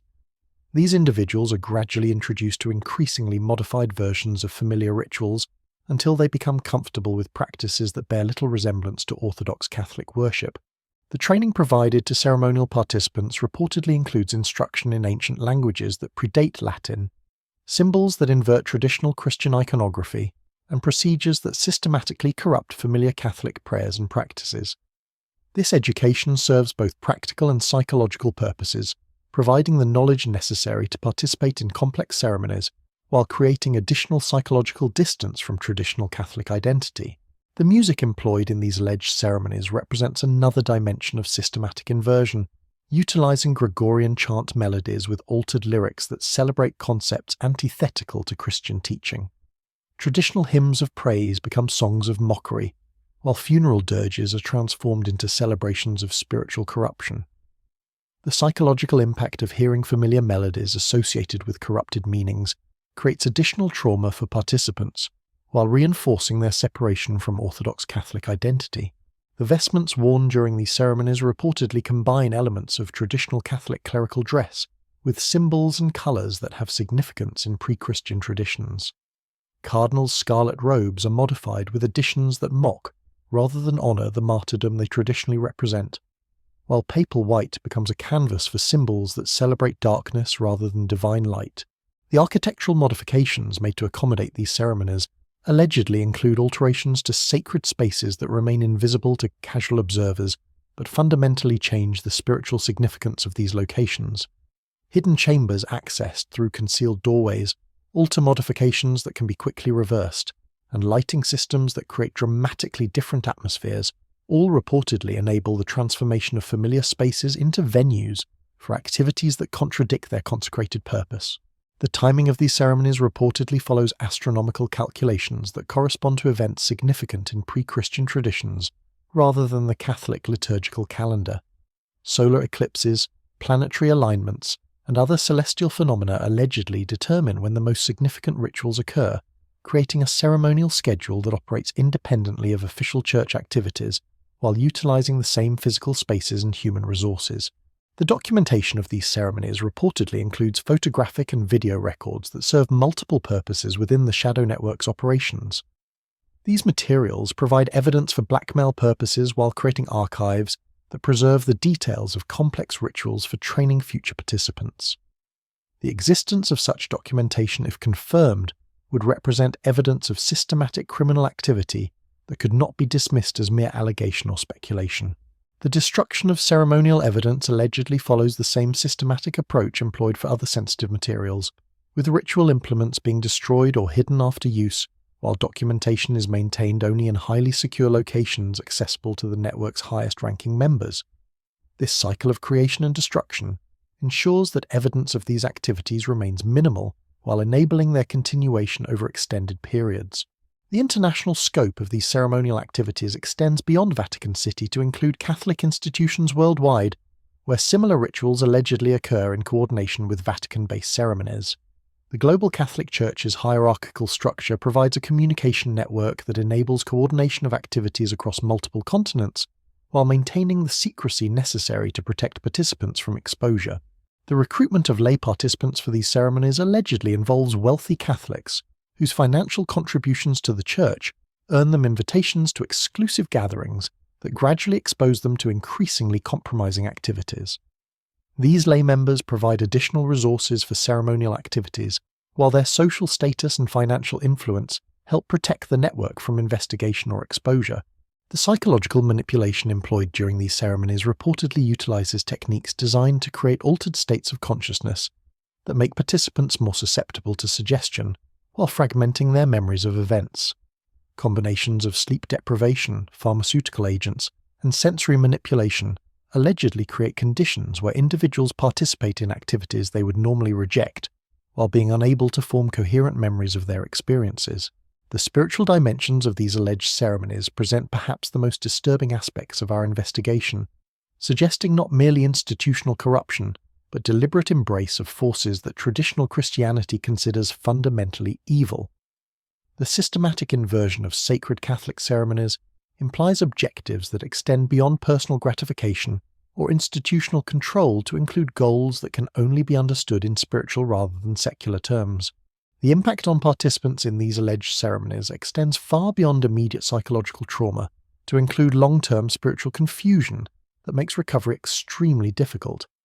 Individuals who have participated in activities that systematically mock and corrupt their deepest religious beliefs often experience complete loss of faith, while simultaneously being unable to escape the psychological frameworks created by their religious upbringing. The testimonies provided by alleged survivors of these ceremonial activities reveal trauma that mental health professionals struggle to understand and treat effectively. The combination of religious context, ritual abuse, and systematic psychological manipulation creates symptoms that don't fit conventional diagnostic categories, while making traditional therapeutic approaches largely ineffective. Former Vatican ceremonial coordinator Cardinal Alessandro Toretti, who died under suspicious circumstances in 2018, allegedly left behind journals that described his growing horror at the activities he was required to facilitate. These journals, reportedly discovered by family members after his death, detailed ceremonial preparations that bore no resemblance to any recognized Catholic ritual, while describing psychological pressure to participate in activities that violated his ordination vows. The Vatican's official ceremonial calendar provides cover for these alleged shadow rituals by creating legitimate reasons for gathering church officials in ceremonial settings, while providing explanations for the presence of unusual materials and preparations. Major Catholic celebrations like papal masses and canonization ceremonies allegedly serve as opportunities for parallel gatherings that utilize the same human resources and physical facilities while serving completely different purposes. The training of Vatican ceremonial staff reportedly includes compartmentalized instruction that ensures most individuals involved in preparations remain unaware of the full scope of activities they're supporting.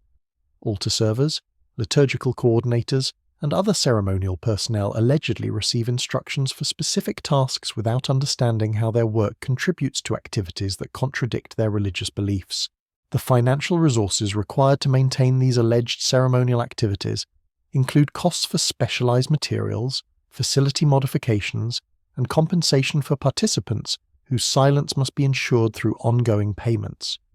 The complexity and scale of these operations suggest funding sources that extend beyond what could be diverted from normal Vatican ceremonial budgets. The legal protections surrounding these alleged ceremonial activities utilize the same sovereign immunity that shields other shadow network operations, while benefiting from additional protections related to religious freedom and ceremonial privacy. Activities that would constitute serious crimes in secular contexts are reportedly protected from investigation when they occur within religious settings under the guise of liturgical practices.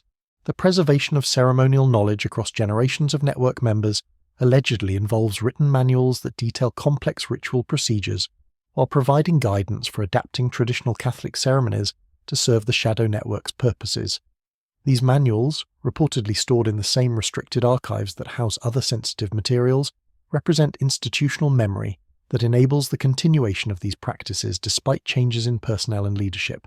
The recruitment of seminarians for eventual participation in these ceremonies allegedly begins with psychological evaluation processes that identify individuals with specific personality characteristics that make them suitable for roles in activities that require absolute secrecy and moral flexibility.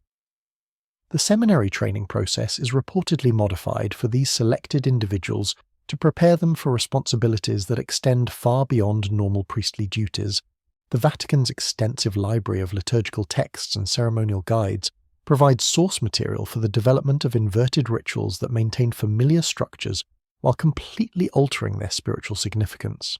Scholars with expertise in ancient languages and religious practices are reportedly recruited to develop these corrupted liturgies while believing they're contributing to legitimate academic research. The acoustic properties of Vatican ceremonial spaces have reportedly been modified to enhance the psychological impact of these alleged rituals, while ensuring that sounds from these activities cannot be detected by individuals in adjacent areas. Sophisticated sound management systems allegedly enable the creation of powerful psychological effects during ceremonies, while maintaining the security necessary to protect participants from exposure. The preservation of ceremonial artifacts used in these alleged activities presents logistical challenges that require sophisticated storage and security systems to prevent discovery by individuals who might recognize their significance.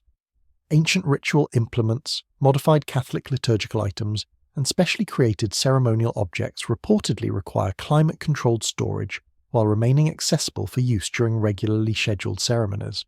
The development of new ceremonial practices allegedly involves research into historical religious traditions that predate Christianity, with particular attention to practices that can be integrated with modified Catholic rituals to create hybrid ceremonies that serve the shadow network's spiritual objectives.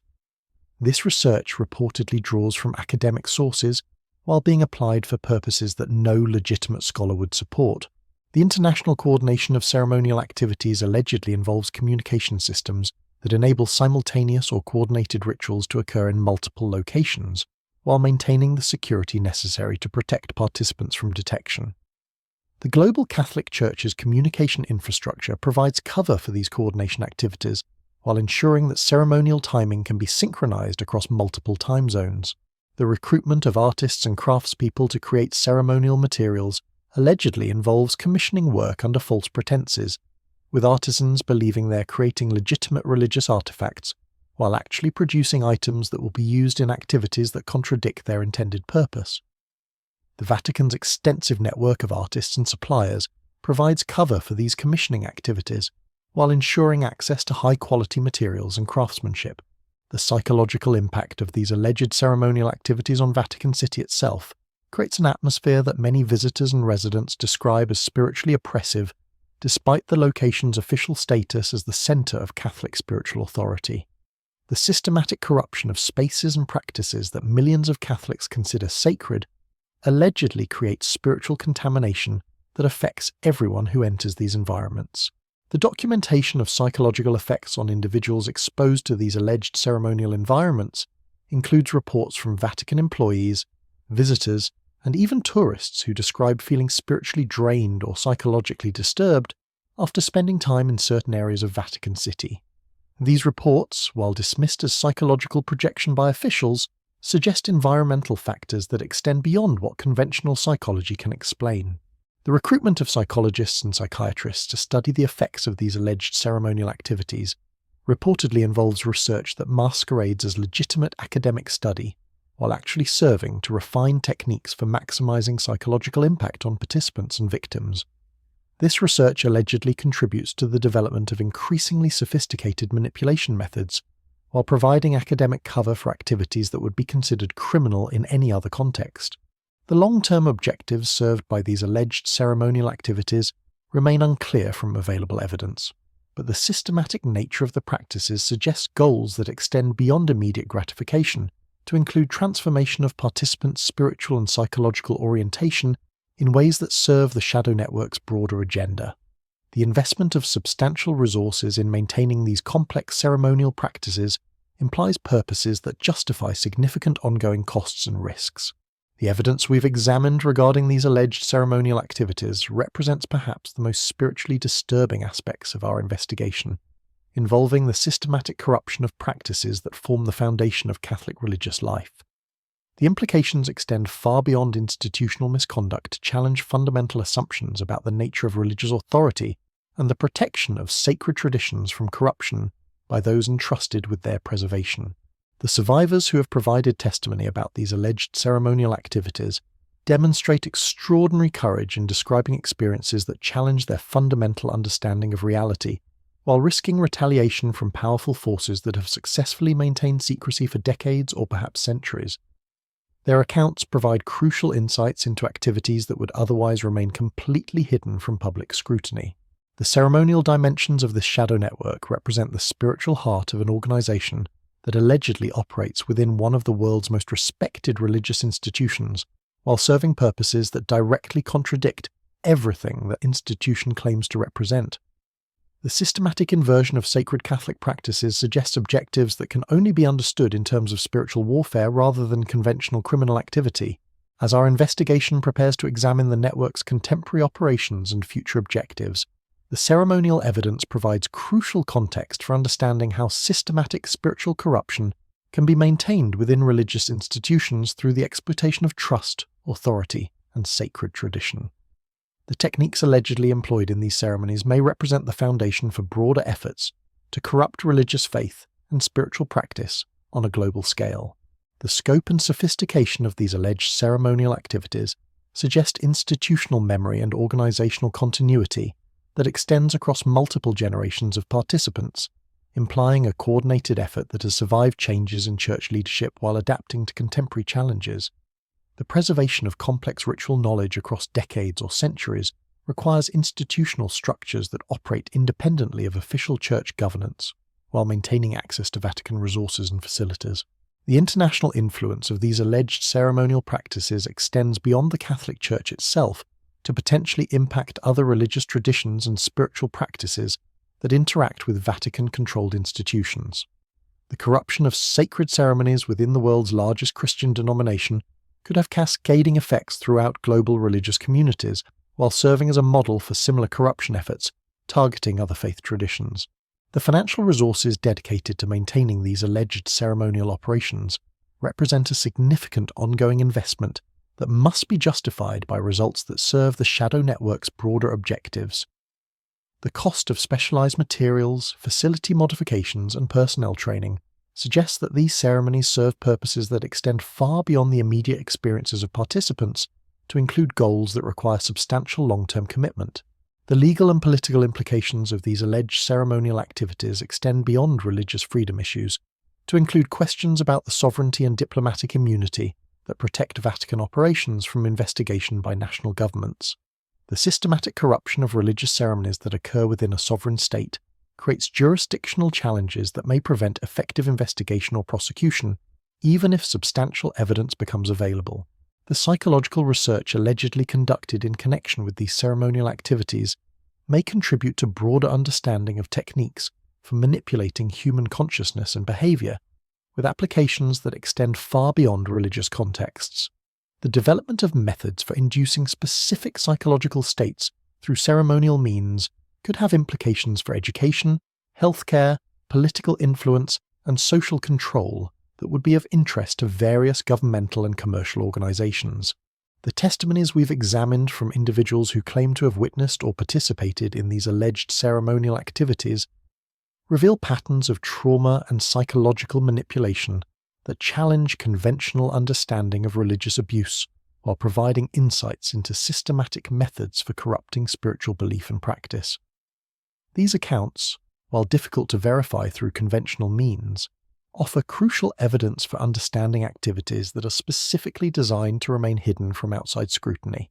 The preservation of evidence regarding these alleged ceremonial activities faces the same systematic destruction and concealment efforts that protect other aspects of the shadow network's operations, making investigation extremely difficult, while ensuring that proof remains limited to testimony from individuals whose credibility can be challenged by those seeking to protect institutional interests. The courage demonstrated by survivors, investigators, and whistleblowers who have provided information about these alleged ceremonial activities represents hope that even the most secretive and protected criminal enterprises can eventually be exposed through the determination of individuals who refuse to remain silent in the face of systematic evil masquerading as religious authority. The contemporary operations of this shadow network have evolved far beyond the historical practices we've examined, adapting to modern surveillance technology and global communication systems while maintaining their core objectives. Recent whistleblower testimony from Dr. Catherine Moreau, a former Vatican communication specialist who fled to Canada in 2021, reveals sophisticated digital infrastructure that enables real-time coordination of activities across multiple continents while evading detection by intelligence agencies. Dr. Moreau described her growing alarm at discovering encrypted communication channels that operated parallel to the Vatican's official diplomatic networks. These shadow communications utilized advanced encryption protocols that exceeded the security measures employed by most national governments, suggesting access to technology that should not have been available to religious institutions. The content of intercepted messages, according to Dr. Moreau, included references to harvest schedules, preparation protocols, and delivery confirmations that bore no resemblance to any legitimate church activities. The digital surveillance capabilities allegedly employed by the shadow network extend far beyond what would be expected from a religious organization, encompassing monitoring of potential witnesses, tracking of former network members, and intelligence gathering on individuals who might pose threats to their operations. Former NSA contractor Michael Harrison, speaking through encrypted channels from an undisclosed location, described discovering Vatican-linked digital signatures in surveillance operations that targeted survivors of alleged ritual abuse and journalists investigating church corruption. These surveillance operations reportedly utilized the same infrastructure and techniques employed by intelligence agencies, suggesting either direct cooperation with governmental entities or recruitment of personnel with advanced technical capabilities. The Vatican's diplomatic communications network provides cover for these activities, while the Church's global presence enables the placement of surveillance assets in virtually any location worldwide. The recruitment methods employed by contemporary network operations have evolved to exploit modern social media platforms and digital communication channels. Young Catholics active on religious social networks are reportedly identified through sophisticated data analysis that identifies psychological profiles indicating susceptibility to recruitment. These individuals receive carefully crafted messages that appear to come from legitimate church sources, while actually originating from network operatives. The grooming process for modern recruits allegedly combines traditional religious manipulation with advanced psychological profiling based on digital behavior patterns. Social media activity, online religious participation, and digital communication habits provide network recruiters with detailed psychological profiles that enable precisely targeted manipulation strategies. Promising candidates are gradually drawn into online communities that present themselves as elite Catholic spiritual development groups while actually serving as recruitment pipelines for the shadow network. Virtual reality technology has reportedly been incorporated into modern recruitment and training processes, enabling the creation of immersive experiences that can condition recruits without requiring physical presence at compromising locations. These virtual environments allegedly reproduce the psychological impact of traditional initiation ceremonies while providing additional security through digital rather than physical participation. The financial operations supporting contemporary network activities have evolved to utilize cryptocurrency, offshore banking, and complex investment instruments that make tracking of resources extremely difficult. The Vatican Bank's traditional opacity has been enhanced through partnerships with financial institutions that specialize in maintaining anonymity for clients whose activities require discretion. Blockchain technology allegedly enables the shadow network to maintain secure records of member activities, financial transactions, and operational planning, while ensuring that these records cannot be accessed or altered by unauthorized individuals. These digital archives reportedly contain evidence of network activities that would be devastating if exposed, but remain protected by encryption that would take decades to break using conventional methods. The integration of artificial intelligence into network operations enables sophisticated analysis of potential threats, optimization of recruitment strategies, and coordination of activities across multiple time zones and jurisdictions. Machine learning algorithms reportedly identify patterns in law enforcement investigations, journalistic inquiries, and survivor testimonies that might threaten network security, while suggesting countermeasures to protect ongoing operations. Deepfake technology and advanced video manipulation capabilities allegedly enable the network to create false evidence that discredits accusers while producing convincing documentation of events that never occurred. These capabilities provide powerful tools for managing public perception while creating confusion that protects the network from investigation. The medical dimensions of contemporary operations have incorporated advances in neuroscience, pharmacology, and surgical techniques that exceed what was available to earlier generations of network members. Brain imaging technology enables precise targeting of psychological manipulation efforts, while advanced pharmaceuticals create more sophisticated methods for controlling behavior and fragmenting memory. Genetic research allegedly conducted through network-controlled facilities focuses on identifying biological markers that indicate susceptibility to psychological manipulation, while gene therapy techniques may be employed to enhance these susceptibilities in targeted individuals. The Vatican's connections to Catholic universities and medical schools provide cover for research activities that would be impossible to conduct in secular institutions. Nanotechnology applications in contemporary network operations reportedly include surveillance devices so small they cannot be detected through conventional security screening, enabling monitoring of individuals who believe they are in secure environments. These microscopic devices can allegedly transmit audio, video, and biometric data while remaining undetectable even during thorough physical examinations. The psychological warfare capabilities available to contemporary network operations exceed anything that was possible in earlier decades, utilizing insights from neuroscience, behavioral psychology, and social media manipulation to create targeted influence campaigns that can alter individuals' beliefs and behaviors without their conscious awareness. Advanced interrogation techniques allegedly employed by network operatives combine traditional psychological manipulation with technological enhancements that can extract information while implanting false memories that protect network security. These techniques reportedly exceed the capabilities of most intelligence agencies while being employed by individuals operating under religious cover. The international scope of contemporary network operations utilizes the Catholic Church's global presence to create a communication and coordination network that spans every continent while remaining largely invisible to conventional intelligence monitoring. Catholic charitable organizations, educational institutions, and healthcare facilities provide cover for activities that would be impossible to maintain through secular channels. Satellite communication technology allegedly enables real-time coordination of network activities worldwide, while bypassing conventional telecommunications infrastructure that might be monitored by governmental agencies. The Vatican's diplomatic status provides additional protection for these communications while ensuring that network coordination cannot be interrupted by political conflicts or international tensions.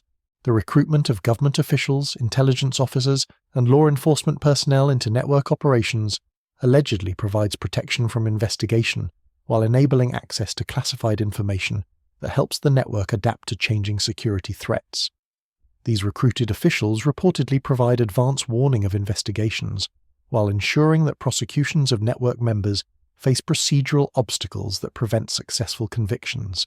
Corporate partnerships with multinational companies provide additional resources and cover for network operations while creating business relationships that generate legitimate income to support shadow activities. These partnerships reportedly involve companies in technology, healthcare, finance, and entertainment industries whose executives may be unaware of how their resources are ultimately being utilized. The development of new pharmaceutical compounds specifically designed for network operations allegedly involves research partnerships with legitimate institutions whose scientists believe they are working on conventional medical applications. Academic researchers working on consciousness-altering drugs, memory modification techniques, and behavioral control methods may unknowingly contribute to capabilities that are later employed for purposes they would never support. Advanced surgical techniques allegedly employed in contemporary network facilities include procedures that can alter brain function, modify personality characteristics, and even change fundamental aspects of identity and memory. These capabilities, if they exist as described, represent medical technology that exceeds what is publicly acknowledged as possible, suggesting either access to classified research or independent development of techniques that mainstream medicine has not achieved. The preservation of biological materials from contemporary network operations allegedly serves research purposes that extend beyond immediate operational needs to include long-term projects that may not reach fruition for decades. Genetic material, brain tissue, and other biological samples are reportedly maintained in advanced storage facilities that can preserve these materials indefinitely. Cloning technology and genetic engineering capabilities allegedly enable the network to create biological materials for purposes that remain unclear from available testimony. The Vatican's influence over Catholic medical schools and research institutions provides cover for research activities that would face ethical scrutiny in secular settings. The manipulation of global supply chains enables the network to obtain materials and equipment for their operations, while ensuring that these acquisitions cannot be traced to their ultimate destination. Complex procurement networks utilizing multiple intermediaries and shell companies reportedly provide access to virtually any technology or material while maintaining complete anonymity. Quantum computing capabilities allegedly available to the network enable encryption and data analysis that exceed the capabilities of most governmental agencies, while providing computational resources that support increasingly sophisticated operations. The source of these advanced computing resources remains unclear, but their existence suggests partnerships or infiltration that extends into the highest levels of technology development. The space-based assets allegedly controlled or influenced by the network include satellite communication systems, orbital surveillance platforms, and potentially even space-based weapons that could be employed if the network's terrestrial operations face existential threats.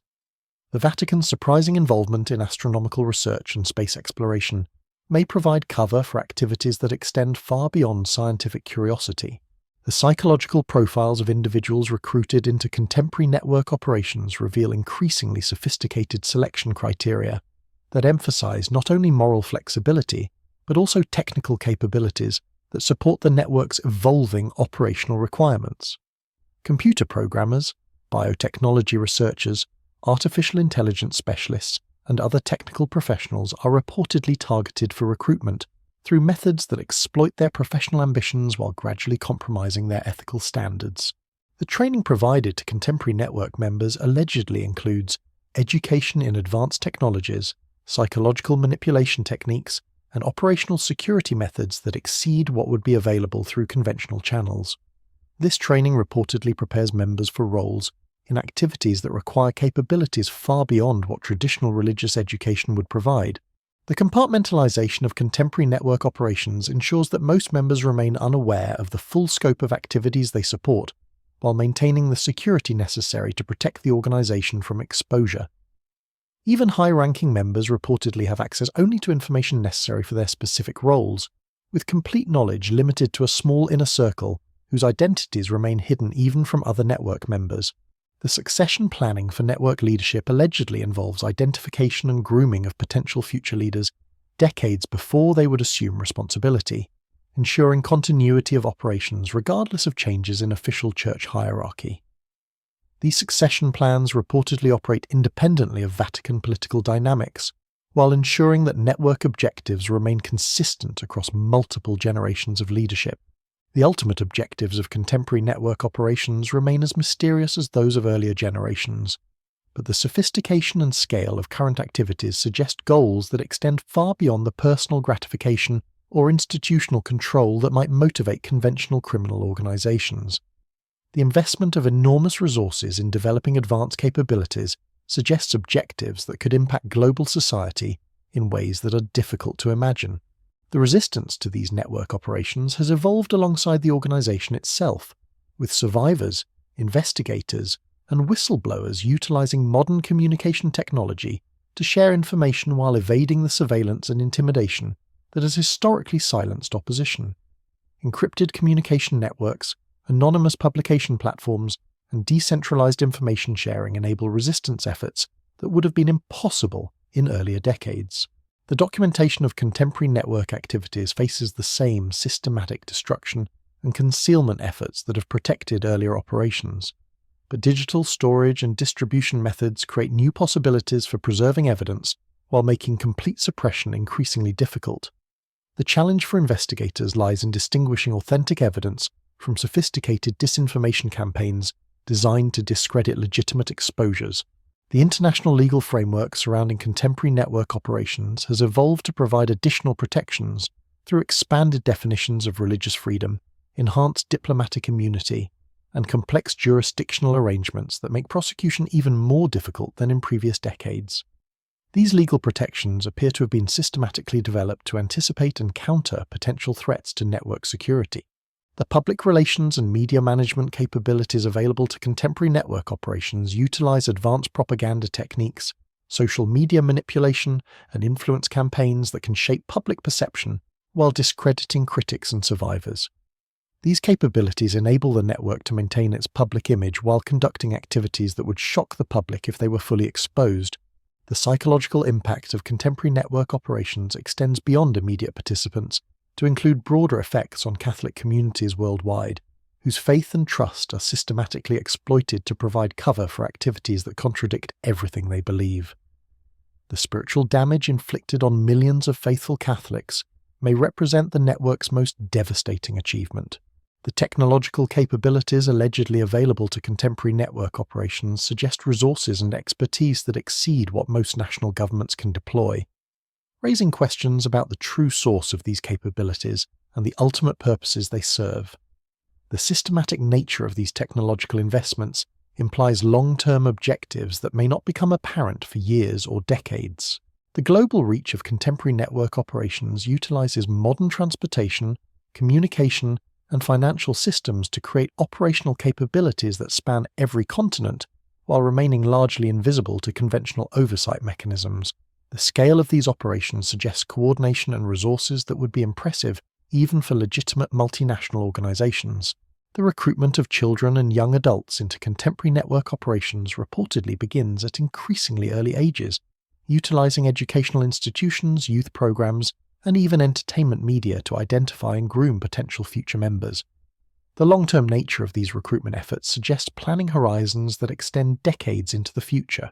The corruption of academic institutions, scientific research, and technological development through network influence allegedly ensures that advances in human knowledge serve the organization's objectives while appearing to contribute to legitimate progress.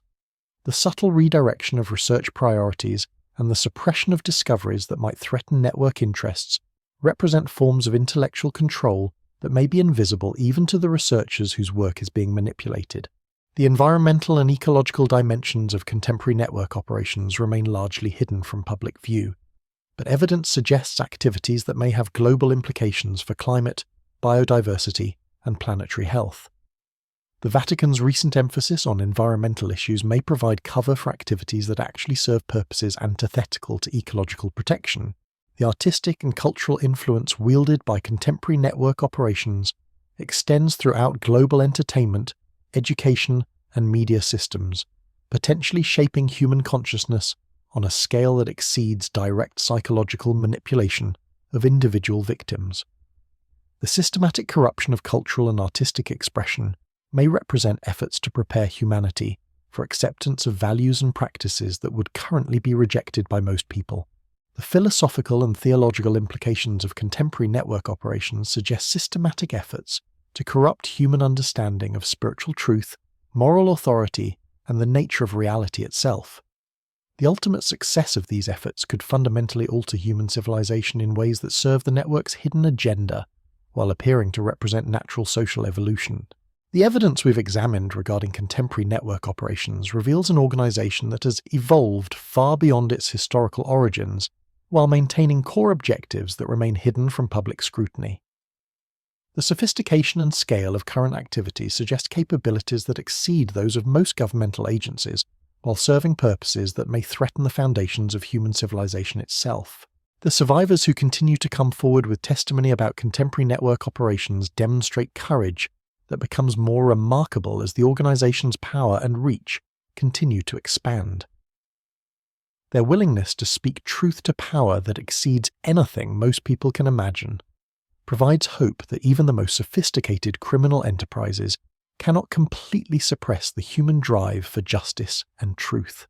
The investigators, journalists, and researchers who continue to pursue these leads, despite personal risks and professional consequences, represent humanity's best hope for exposing activities that operate in shadows so deep they seem impenetrable. Their dedication to uncovering truth regardless of personal cost provides inspiration for others who might otherwise remain silent in the face of overwhelming power. The technological and operational sophistication of contemporary network activities suggests that traditional methods of investigation and prosecution may be inadequate to address threats of this magnitude and complexity. New approaches that utilize advanced technology, international cooperation, and unprecedented transparency may be necessary to protect humanity from organizations that have evolved beyond conventional criminal categories. The spiritual dimensions of this contemporary network represent challenges that extend beyond law enforcement or political solutions to require responses that address fundamental questions about the nature of evil, the corruption of religious authority, and the protection of human spiritual development from systematic manipulation and abuse. As our investigation approaches its conclusion, the evidence reveals a shadow organization that has successfully adapted to every challenge it has faced, while continuing to pursue objectives that remain hidden behind layers of deception, technology, and institutional protection. The ultimate test of human civilization may be whether we can develop the courage, wisdom, and capabilities necessary to confront evil that masquerades as the highest forms of spiritual authority. The question that haunts every aspect of this investigation is not merely what has been done in the past, but what continues to unfold in the present, and what may be planned for the future. The evidence suggests that we are witnessing not just historical crimes, but ongoing activities that may determine the spiritual and psychological future of humanity itself. The stakes could not be higher, and the time for comfortable ignorance may be rapidly running out. The shadows we've explored tonight may be deeper and more extensive than anything we've yet imagined, but they remain shadows that can be dispelled by the light of truth, courage, and the unwavering determination to protect the innocent from those who would corrupt the very foundations of faith and human dignity. The technological surveillance apparatus allegedly employed by this shadow network extends into realms that challenge our understanding of privacy and human autonomy.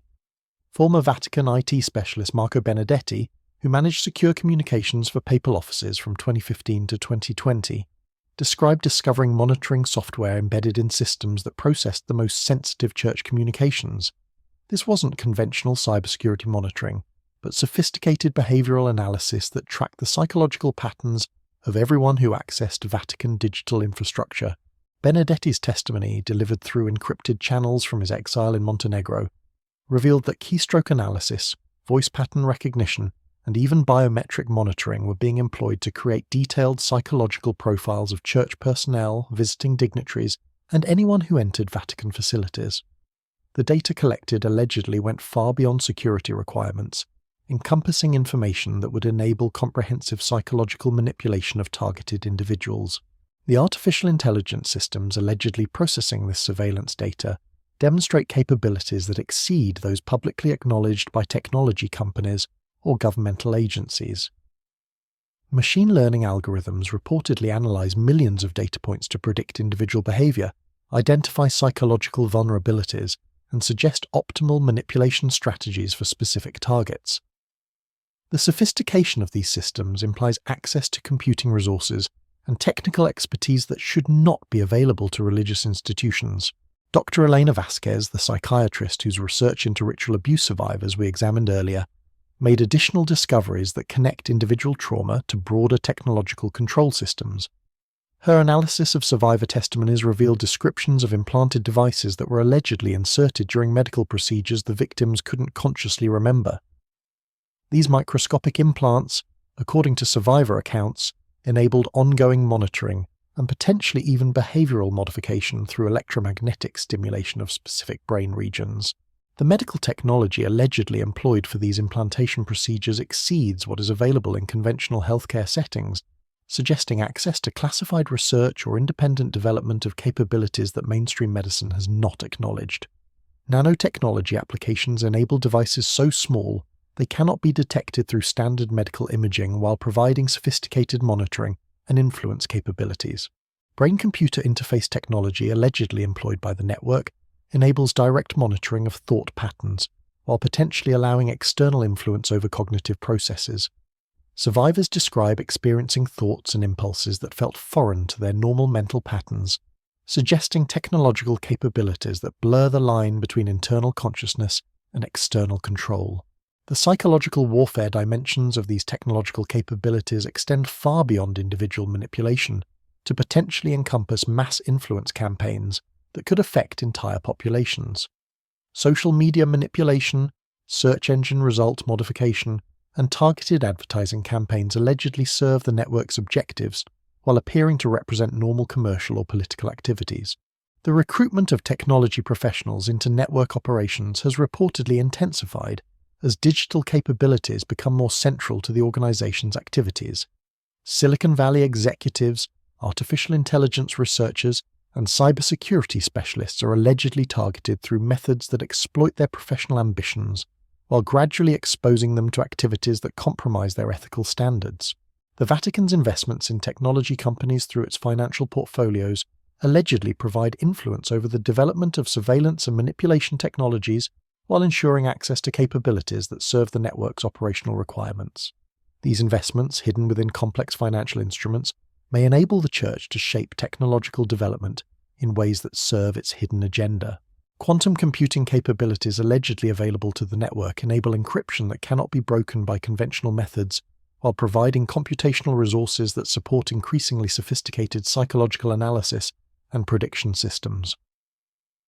The source of these advanced computing capabilities remains mysterious, but their existence suggests partnerships that extend into the highest levels of technological development. The space-based surveillance assets allegedly controlled or influenced by the network provide global monitoring capabilities that exceed those available to most national governments. Satellite networks originally developed for legitimate purposes may have been compromised or co-opted to serve the network's intelligence requirements while maintaining their official functions. The manipulation of global communication infrastructure allegedly enables the network to intercept, modify, or block communications that might threaten their operations, while ensuring that their own communications remain secure from governmental monitoring. These capabilities suggest infiltration of telecommunication systems at levels that would require cooperation from individuals within the industry's highest ranks. The development of new surveillance technologies specifically designed for network operations allegedly involves research partnerships with academic institutions whose scientists believe they are working on legitimate security or medical applications. University researchers developing brain monitoring systems, behavioral prediction algorithms, and psychological influence techniques may unknowingly contribute to capabilities that are later employed for purposes they would never support. The preservation of surveillance data collected through these technological systems allegedly involves storage capabilities that exceed those available to most governmental agencies. Quantum storage systems and advanced data compression techniques enable the maintenance of comprehensive files on millions of individuals while ensuring that this information remains accessible for decades or centuries. The analysis of this surveillance data allegedly reveals patterns of human behavior and psychological vulnerability that could be employed for mass manipulation campaigns targeting entire populations rather than just individual victims. The scale of data collection and analysis suggests objectives that extend far beyond the network's traditional focus on individual recruitment and control. The integration of biological monitoring with technological surveillance allegedly enables real-time assessment of individuals' physiological and psychological states, providing feedback that optimizes manipulation efforts while ensuring that targets remain unaware they are being influenced.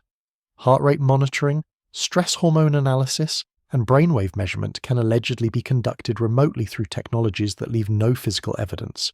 The financial tracking capabilities allegedly employed by the network utilize advanced algorithms to monitor global financial flows while identifying individuals whose resources could be exploited or whose activities might threaten network interests. Cryptocurrency analysis, offshore banking monitoring, and complex financial modeling enable comprehensive understanding of global wealth distribution and movement. The legal protection of these surveillance activities utilizes the same sovereign immunity and diplomatic protections that shield other network operations while benefiting from additional privacy laws that were originally designed to protect individuals from governmental surveillance. The irony of using privacy protections to enable unprecedented violations of privacy represents the network's sophisticated approach to exploiting legal frameworks for criminal purposes. The international coordination of surveillance activities allegedly involves data-sharing agreements between network elements in different countries, while utilizing the Catholic Church's global communication infrastructure to bypass conventional international intelligence sharing protocols. These arrangements enable comprehensive global monitoring, while evading the oversight that governs conventional intelligence operations. The recruitment of intelligence professionals from various national security agencies allegedly provides the network with expertise that enables them to employ surveillance techniques that match or exceed governmental capabilities while operating outside the legal and ethical constraints that limit official intelligence activities. The counter-surveillance measures allegedly employed by the network to protect their own communications and activities utilize the most advanced technologies available, while ensuring that their surveillance of others cannot be detected or countered by conventional security measures. This asymmetric capability provides enormous advantages while making investigation and prosecution extremely difficult. The psychological impact of living under this level of surveillance extends beyond immediate victims to potentially affect anyone who becomes aware of the network's capabilities. The knowledge that such comprehensive monitoring is possible creates psychological stress that can be exploited for control purposes while making resistance more difficult. The technological infrastructure supporting these surveillance capabilities allegedly requires resources and expertise that exceed what most corporations or governmental agencies can deploy, raising questions about the true source of the network's technological capabilities and the ultimate purposes they serve.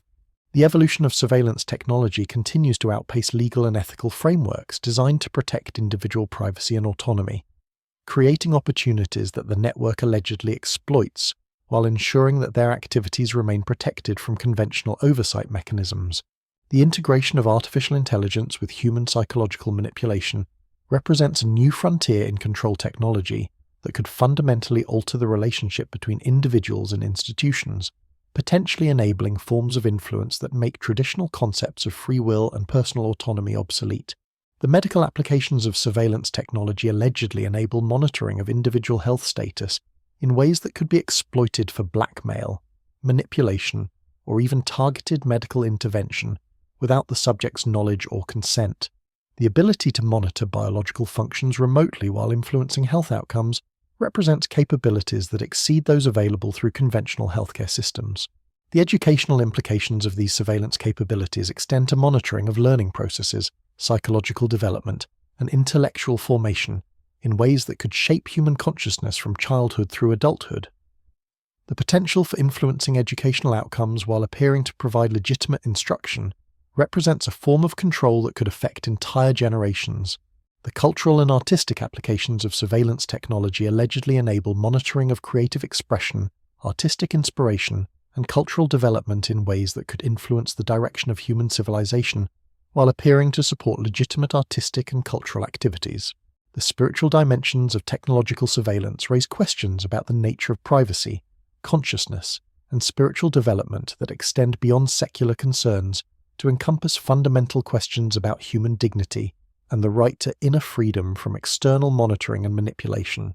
The resistance to technological surveillance faces challenges that exceed those encountered by previous generations of investigators and activists, requiring new approaches that utilize advanced technology while maintaining the security necessary to protect those who speak out against systems that exceed governmental capabilities. The documentation of technological surveillance activities faces the same systematic destruction and concealment efforts that protect other aspects of network operations. But the digital nature of these systems creates both vulnerabilities and opportunities for those seeking to expose their existence and capabilities. The legal framework surrounding technological surveillance has evolved in ways that provide additional protections for those employing these capabilities, while making prosecution of surveillance-related crimes increasingly difficult even when substantial evidence becomes available. The international scope of technological surveillance operations utilizes global communication and data networks to create monitoring capabilities that transcend national boundaries while evading the jurisdiction of any single governmental authority. The future development of surveillance technology suggests that current capabilities, sophisticated as they may be, represent only the beginning of what may become possible as artificial intelligence, quantum computing, and biotechnology continue to advance in ways that serve the network's long-term objectives. The ultimate implications of these technological surveillance capabilities extend beyond individual privacy violations to potentially encompass fundamental changes in the nature of human consciousness, free will, and spiritual development that could alter the course of human civilization in ways that serve hidden agendas rather than human welfare. The evidence we've examined regarding technological surveillance represents perhaps the most threatening aspect of the network's contemporary operations, suggesting capabilities that could enable control over human thought and behavior on a scale that was unimaginable even a few decades ago.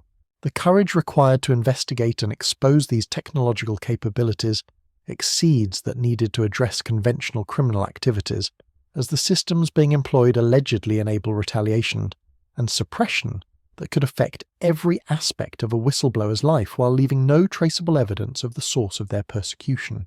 The spiritual warfare dimensions of technological surveillance suggest conflicts that extend beyond political or criminal categories to encompass fundamental questions about the nature of human consciousness and the protection of inner spiritual development from external technological manipulation and control. As we approach the culmination of our investigation, the technological evidence reveals capabilities that may represent the most sophisticated tools of control and manipulation ever developed, employed by an organization that operates under the cover of spiritual authority while pursuing objectives that remain hidden behind layers of advanced technology and institutional protection. The question that emerges from this technological evidence is not merely what has been developed and deployed, but what may be planned for the future as these capabilities continue to evolve in ways that could fundamentally alter the relationship between human consciousness and external control systems. The preservation of human autonomy, privacy, and spiritual freedom in the face of such technological capabilities may require responses that exceed conventional legal, political, or social solutions to encompass fundamental reconsiderations of how human civilization protects itself from technologies that could make traditional concepts of individual liberty obsolete. The stakes revealed by this technological evidence extend beyond any single institution or organization to encompass questions about the future of human consciousness itself, and whether technological capabilities will be employed to serve human flourishing or to enable forms of control that reduce human beings to mere subjects of manipulation by those who control the most advanced surveillance and influence technologies. The shadow network's financial operations have evolved into a sophisticated global system that exceeds the complexity of most multinational corporations while maintaining the secrecy necessary to protect operations that would shock even hardened financial investigators. Former Vatican bank analyst Dr. Giuseppe Torretti, speaking through encrypted communications from his exile in Switzerland, described discovering financial flows that defied conventional explanation while serving purposes that became clear only after years of careful analysis. Dr. Torretti's testimony reveals currency movements, investment patterns, and resource allocation that suggest coordination between the shadow network and financial institutions worldwide, creating a parallel economy that operates alongside legitimate banking while serving objectives that remain hidden from regulatory oversight. The scale of these financial operations allegedly exceeds the Vatican's official budget by orders of magnitude, suggesting revenue sources and expenditure categories that don't appear in any public accounting. The cryptocurrency capabilities allegedly employed by the network enable financial transactions that leave minimal traces while providing access to resources that can be deployed anywhere in the world without conventional banking oversight. Advanced blockchain technologies reportedly create financial instruments that combine the anonymity of cash with the global reach of digital systems, enabling resource flows that would be impossible through traditional banking. Offshore banking relationships allegedly maintained by the network extend far beyond the conventional tax avoidance strategies employed by wealthy individuals and corporations, encompassing financial structures that enable the funding of activities that would be impossible to support through legitimate channels. These arrangements reportedly utilize jurisdictions with bank secrecy laws that protect client information even from governmental investigations. The real estate portfolio allegedly controlled by the network includes properties throughout the world that serve both financial and operational purposes, providing venues for activities that cannot take place in Vatican City, while generating income that supports ongoing operations. These properties, registered through complex ownership structures, remain largely invisible to investigators, while providing substantial resources for network activities. Art and antiquities investments allegedly serve multiple purposes within the network's financial strategy, providing both legitimate investment returns and access to artifacts that are employed in ritual activities. The acquisition of ancient religious objects, occult manuscripts, and ceremonial implements through art markets provides cover for obtaining materials that would be suspicious if acquired through other channels.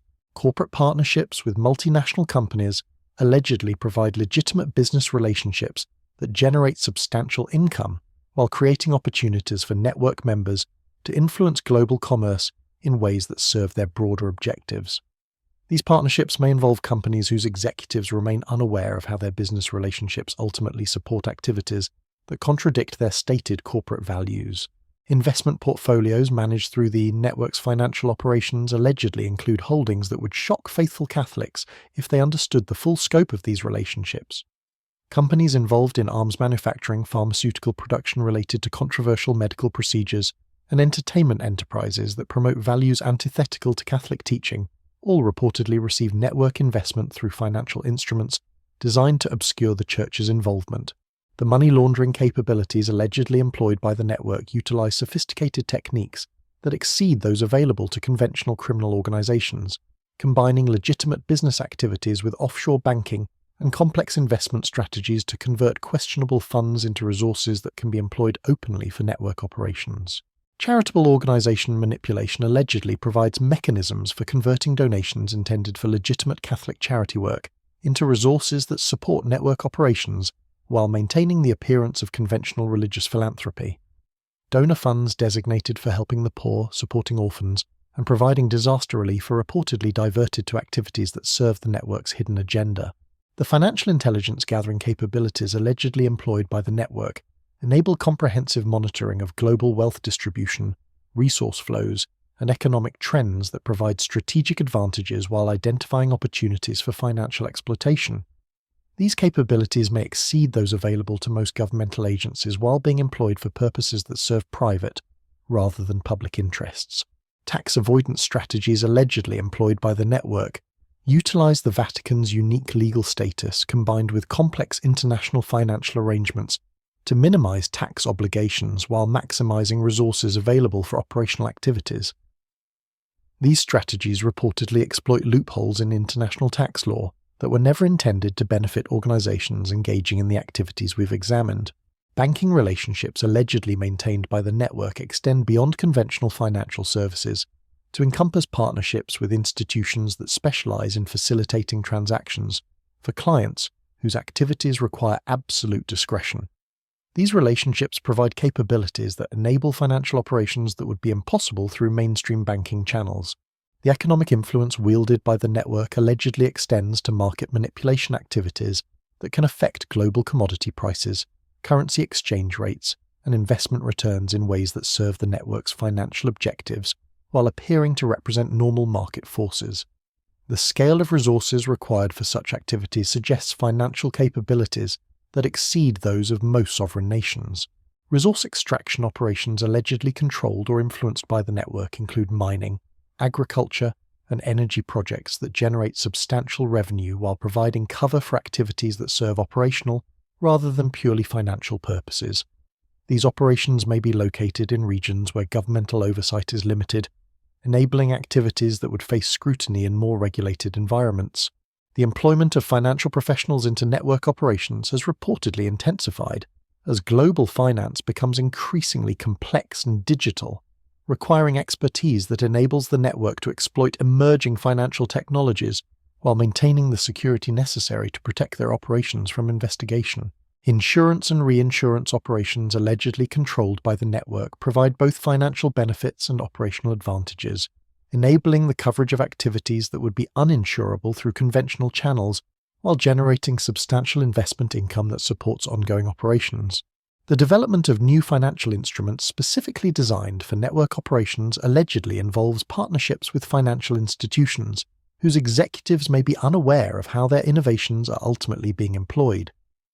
Academic researchers developing new financial technologies may unknowingly contribute to capabilities that are later used for purposes they would never support. Pension fund and endowment management allegedly provides the network with access to enormous pools of capital that can be employed for long-term investments while generating income that supports operations across multiple decades. The fiduciary responsibilities associated with these funds provide legitimate cover for investment activities that serve the network's strategic objectives. The manipulation of global supply chains allegedly enables the network to control the availability and pricing of materials essential for their operations, while creating dependencies that can be exploited for political and economic influence. These capabilities may extend to critical resources including rare earth minerals, pharmaceutical precursors, and advanced manufacturing materials. Private equity and venture capital operations allegedly controlled by the network provide influence over emerging technologies and business models while generating substantial returns that support ongoing operations. These investments may focus on companies developing capabilities that serve the network's long-term strategic objectives rather than purely financial returns. The corruption of financial regulatory systems allegedly provides protection for network financial operations, while ensuring that investigations face procedural obstacles that prevent effective oversight. Regulatory capture techniques reportedly place network sympathizers in positions where they can influence policy development and enforcement in ways that serve the organization's interests. International trade relationships allegedly manipulated by the network create opportunities for resource flows that bypass conventional oversight while generating legitimate business income that supports operational activities.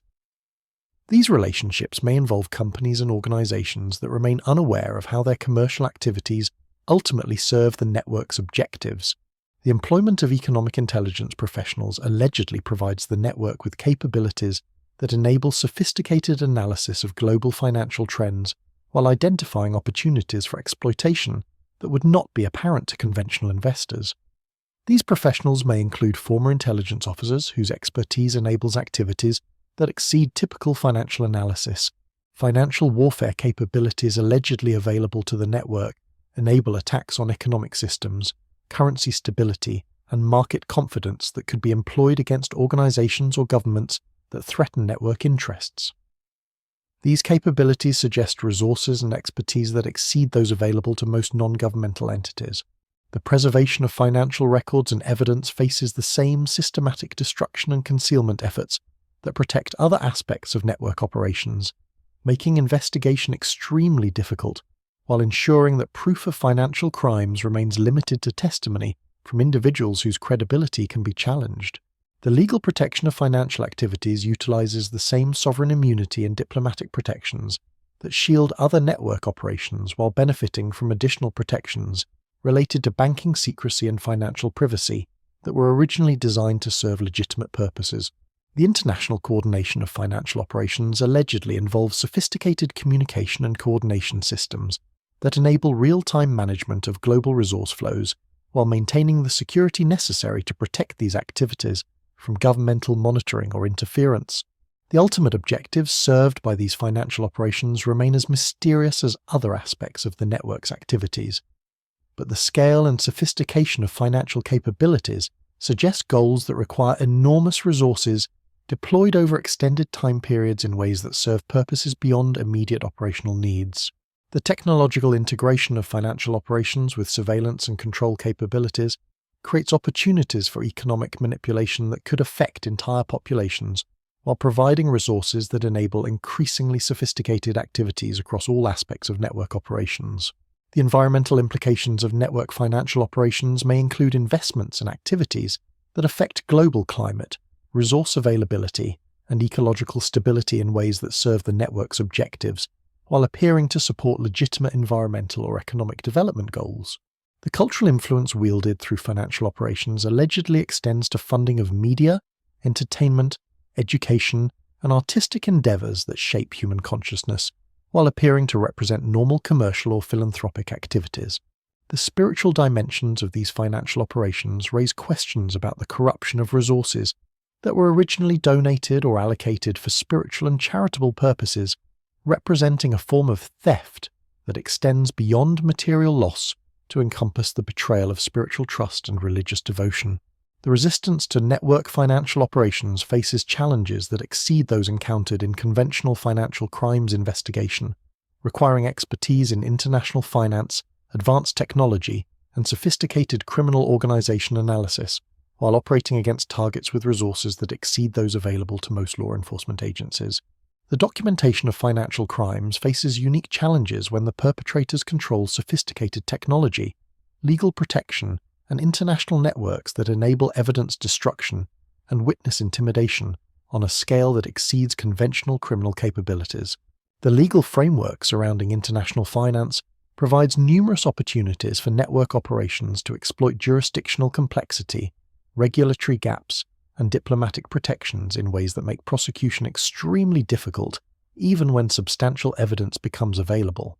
The future development of financial technology suggests that current network capabilities, sophisticated as they may be, represent only the beginning of what may become possible as digital currencies, artificial intelligence, and global financial integration continue to evolve in ways that could serve hidden agendas rather than public welfare.